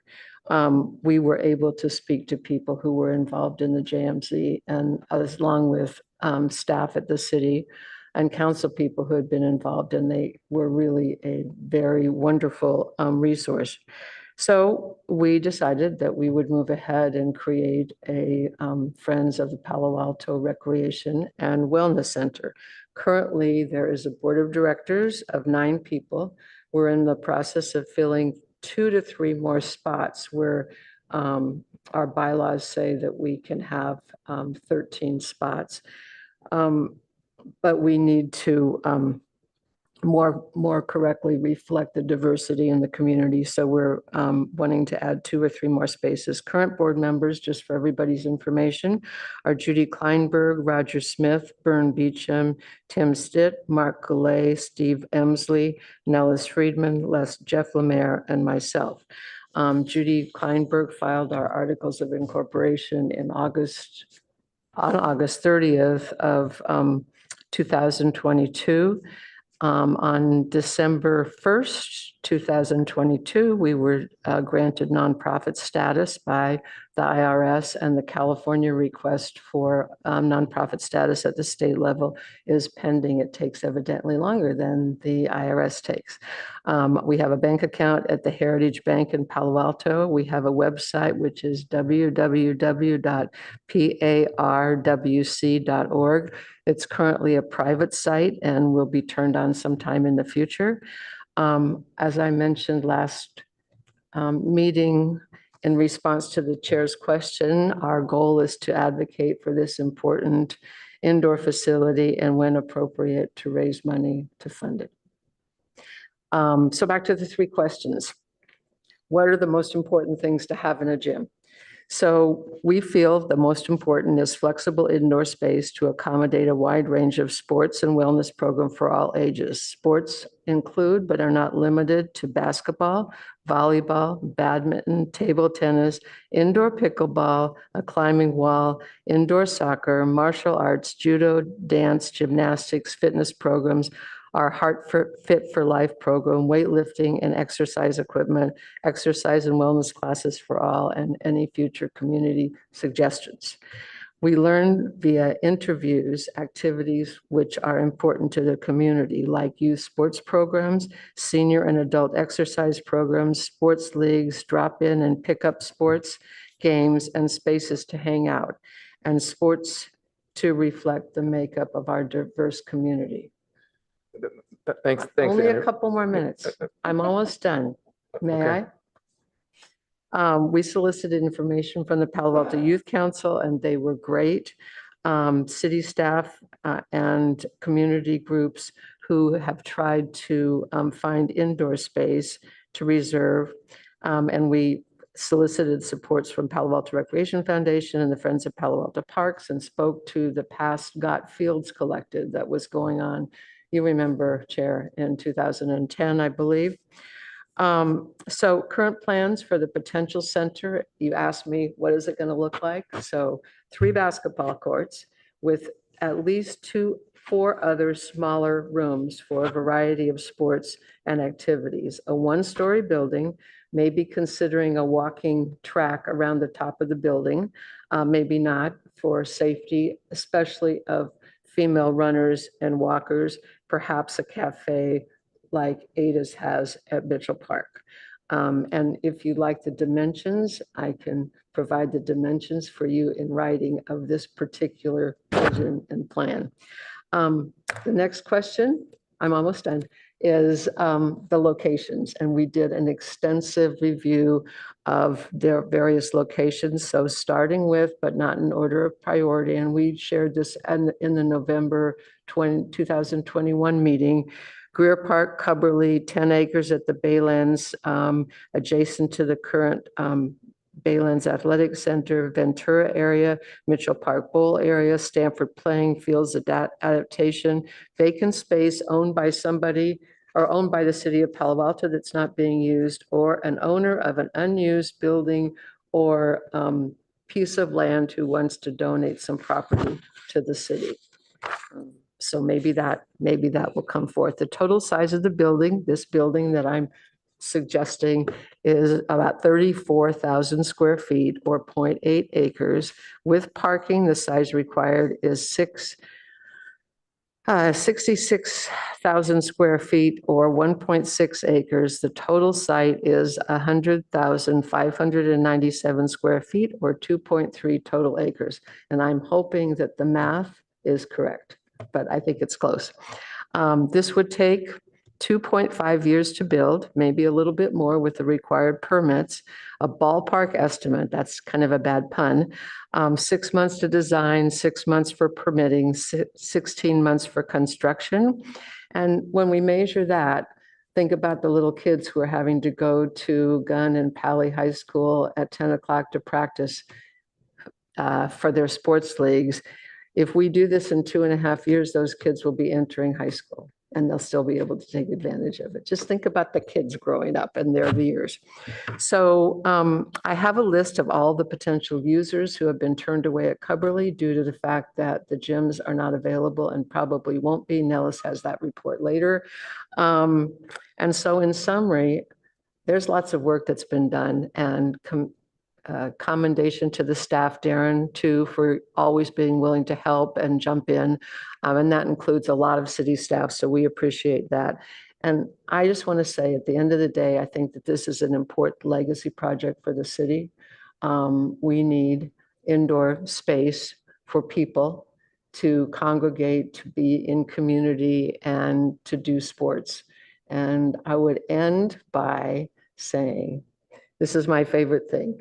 An Olympic ideal is to educate you through sports to build a better and more peaceful world. And I think this is a program and something that we can do that will encourage that. Plus the fact that Palo Alto has incredible heritage of Lucy Stern Center, Foothill Nature Preserve, the Palo Alto Winter Club, and a lot of other things where citizens have gotten involved in creating something that's really good for the community and what we're going to use, what we're going to leave as a legacy. And I am done, Chair. Thank you very much to all my fellow commissioners for humoring me as I go on in this report. So hopefully that provides you a little bit more of the information that you were asking for at the last meeting.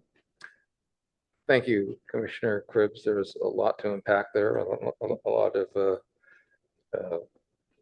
lot of details, and certainly a deep understanding of the immense amount of underlying work that's gone into this process. So thank you for sharing that, and we look forward to. I look forward to hearing more about this as the project evolves. Anyone? Any other commissioners like to comment? Would anybody like to follow that with an ad hoc update? I will share that last week I attended the Mid-Penn meeting on the what's the name of the site? It's slipping my mind. Hawthorne. Hawthorne site, thank you. So the meeting was a discussion. It's a 5-phase program. They're just wrapping up the second phase, which is some of the evaluation and planning. And part of the third phase is moving on to more of the details and establishing a stakeholder group, which will be consisting of 7 appointees. There are 7 directors of Mid-Penn. Each director will be appointing 1 member to the stakeholder group who does not need to necessarily live in the jurisdiction, in the geographical jurisdiction of the director.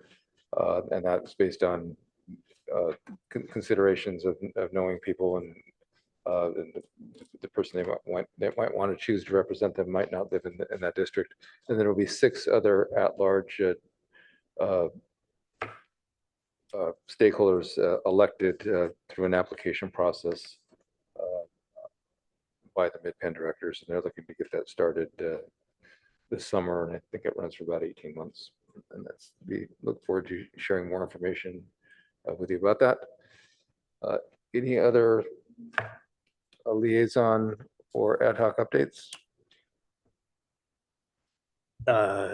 Sure. So yeah, as the Cloverleaf liaison, I think everyone here is aware that there will be a closed session of the city council sometime in May, I guess, to look at to discuss the response to the Palo Alto Unified School District's letter inviting the city to submit a proposal. So we'll wait and see what happens with that. Gem A and B is, as you guys know, still closed. And as a result, I did receive a list of the organizations that were displaced as a result of that. And it's about 12 to 15 different organizations. I'm not going to list them. If you guys want to see them, I can send them to you. So there is and a lot of, some of those have actually had to go outside the Palo Alto community and struggle still to find gem space to use as a result of Gem A and B still being closed. And, we're going on, I think, year 2 of that particular closure. So, really sort of sets the stage as to that we really need to be focused on trying to come up with a wellness center or gem as a replacement. And, there's never going to be too many locations for gymnasiums and so forth. And I think, as was mentioned early on during the presentation from the city, is that we have there's a lot of pent up need for summer sessions and so forth. And in order to accommodate those, it is that we have a need for additional space where we can have people be able to take advantage of those. So yeah, that's still continues to be an ongoing problem with the gymnasiums being closed for. And it's still, I think I was listening to the city council meeting last night, and it's still, an issue that's still out there. So we just need to keep focused on where that's going. I think the other thing I had was on that. Nothing actually to report on the fields. Things are running. I did meet with Adam Howard, and things are running smoothly there. The last of the infill project has been completed, and people were happy about that, and it was received no complaints since the field's been reopened. The 2850 West Bay Shore project, which will run that sewer line that we discussed a few weeks ago, that is scheduled to start soon, so no work has started on that yet. So that may or may not, but right now, the feeling is that that won't or should not impact any of the field users. So we'll keep our eye on that. So that's pretty much all I have. Thank you, Commissioner Freeman. Anyone else? Yes, I'm sorry. Shawnee, were you? In my role as the liaison to the swimming aquatics program, obviously, everybody's disappointed that the pool is not going to open on time, but it'll be open soon, so that's good. But I just wanted to remind everybody about the importance, now that summer's coming, of swimming lessons for adults and for kids and for everybody. USA Swimming has just created an initiative, a Learn to Swim initiative, with a lot of good publicity about how many drownings there are, how many families drowned, how underserved communities don't get swimming lessons. So I just feel like it's really incumbent upon all of us who are in this kind of business to continue to think about swim lessons and how to make sure that everybody can afford them in our community and in other communities, and how important it is to learn to swim. Thank you. Anyone else? Okay, then we'll move on to Commissioner Board member questions, comments, announcements, and future agenda items. Does anyone have anything they would like to share or ask or suggest? I asked last time for a list of everything that's happening in the Baylands and trajectory on timelines, and just asking again. I've started working on it. I don't have it completed yet, so I'll keep working. Thank you.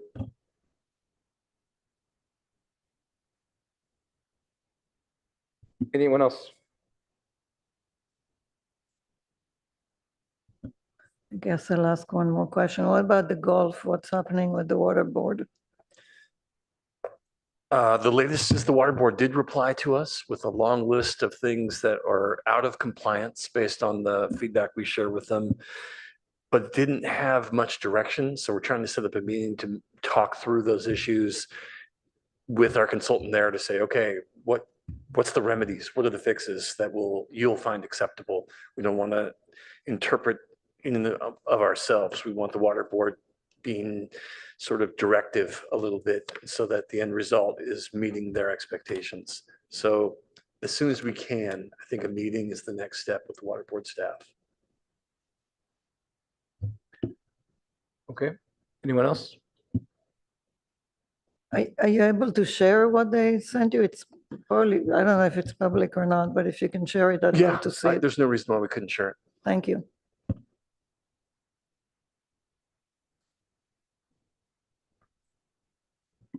Yeah, sorry. Yeah, I actually do have a golf update as well. I did meet with Palm on that. And some of the things he said was that there were some severe, as you guys know, we've had some severe rainstorms, and that has resulted in saturated course with flooding in some areas. I think there was also some tree damage on the golf course as well. I think those have actually been resolved. And what he said with the recent spring weather, course is recovering, turf is firming up, so we expect to see some increase. Well, that was before rain today, so maybe should see some increased tournament play being scheduled for the course. He also said that the first tee of Silicon Valley has discussed further formalizing their agreement with the city to further their use of the Baylands golf links as a teaching facility. So that's probably good news. And that in the meantime, they're doing outreach to their donorship base. So that's something to be noted. And then separately, he's indicated that the State Water Board has responded to the city's inquiry into next steps. So he'll be setting up some time to chat about that. Thank you. I would also add, Nellis, that we have a senior games golf tournament as part of the senior games on the 8th of May at the Palo Alto Baylands Center. So, and then I wanted to also report as the liaison to the Youth Council that the Youth Council is wrapping up their year, and I think they've had a pretty tremendous year. Last year, they were asked to increase the number of people from different schools because it was pretty much 1 or 2 schools last year. They've done that this year. They've got really significant attendance, and they've had at least 2 in the last couple of months, really good programs. One was a Meet Your Community Leaders, where they had council members, the chief of police, or one of the police officials, and the fire department, and Kristen O'Kane spoke at a morning meeting. And then last week, they did a whole session on mental health. So they're really doing a great job. It's a wonderful group of kids, and I'm sure that next year's will be just the same way, but we're really lucky to have them in the community. Thank you for the update. Anyone else? Let's talk about agendas coming up. So we have our annual retreat. It will be a week from Friday. That is Friday, the 12th, from 12 to 4 p.m. at Foothills Nature Preserve. This, as I highlighted previously, we'll be setting our priorities, our ad hoc groups, and our liaison assignments. I want to encourage everybody to read through the Parks Master Plan between now and then. This is kind of the annual time of the year to get refreshed with it. I think it's particularly important this year because I think something we need to be considering for our master plan is a review, or for our work plan is a review of the master plan. And I have some ideas on this after speaking to one of the previous parks commissioners who were directly or did a lot of the heavy lifting in creating the master plan, which was approved 6 years ago. And part of that is related to tying in the master plan updates with follow-up on the CIP on an annual basis of the CIPs. And something that we're not doing particularly well right now, and that's something that I think we need to look to adapt. So this is our at our retreat, and when we're setting our ad hocs, it's our annual opportunity to take a step back, consider what types of projects and efforts you'd like to be involved with that are also be priorities for the city, and that will be priorities for staff that staff is able to support. It's an opportunity to think outside the box a little bit. We don't need to continue all the ad hocs that we've had in this past year. And in fact, the ad hocs are specifically set up to be convened for a set period of time for a specific purpose. So go ahead. So think about what you'd like to be involved with. If it's important that we need to consider that whatever we do is supported by staff. And so I would encourage you to also think things out, and also reach out to Darren with your ideas, so that as we look to set up the ad hocs at our retreat in just a week and a half, we can make sure that we're working with more mature ideas, and staff can provide some feedback on what makes sense, or can have some time to consider things. And it can be from something small to something big.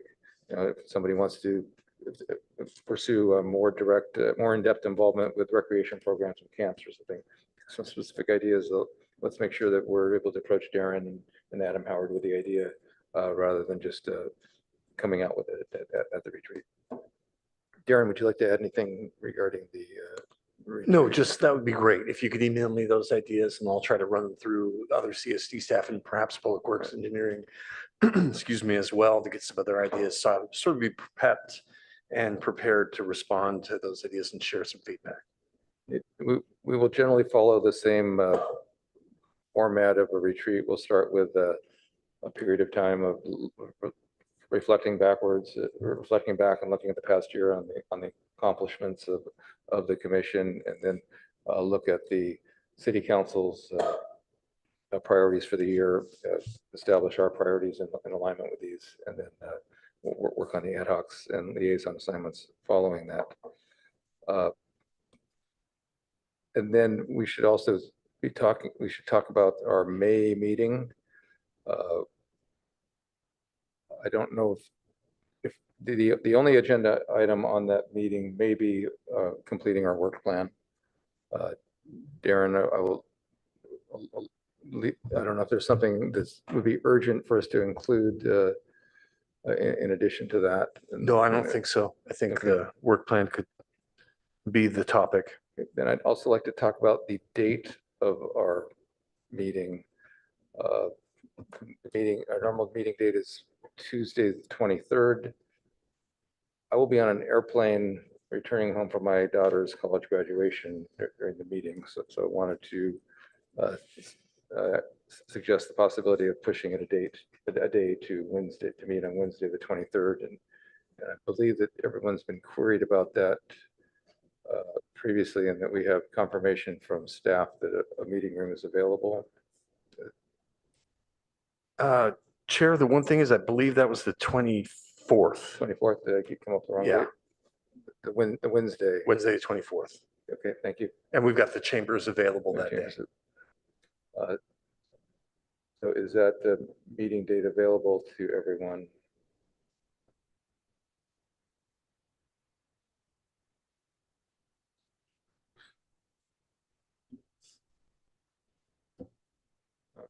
I'm sensing an ugh from Shawnee.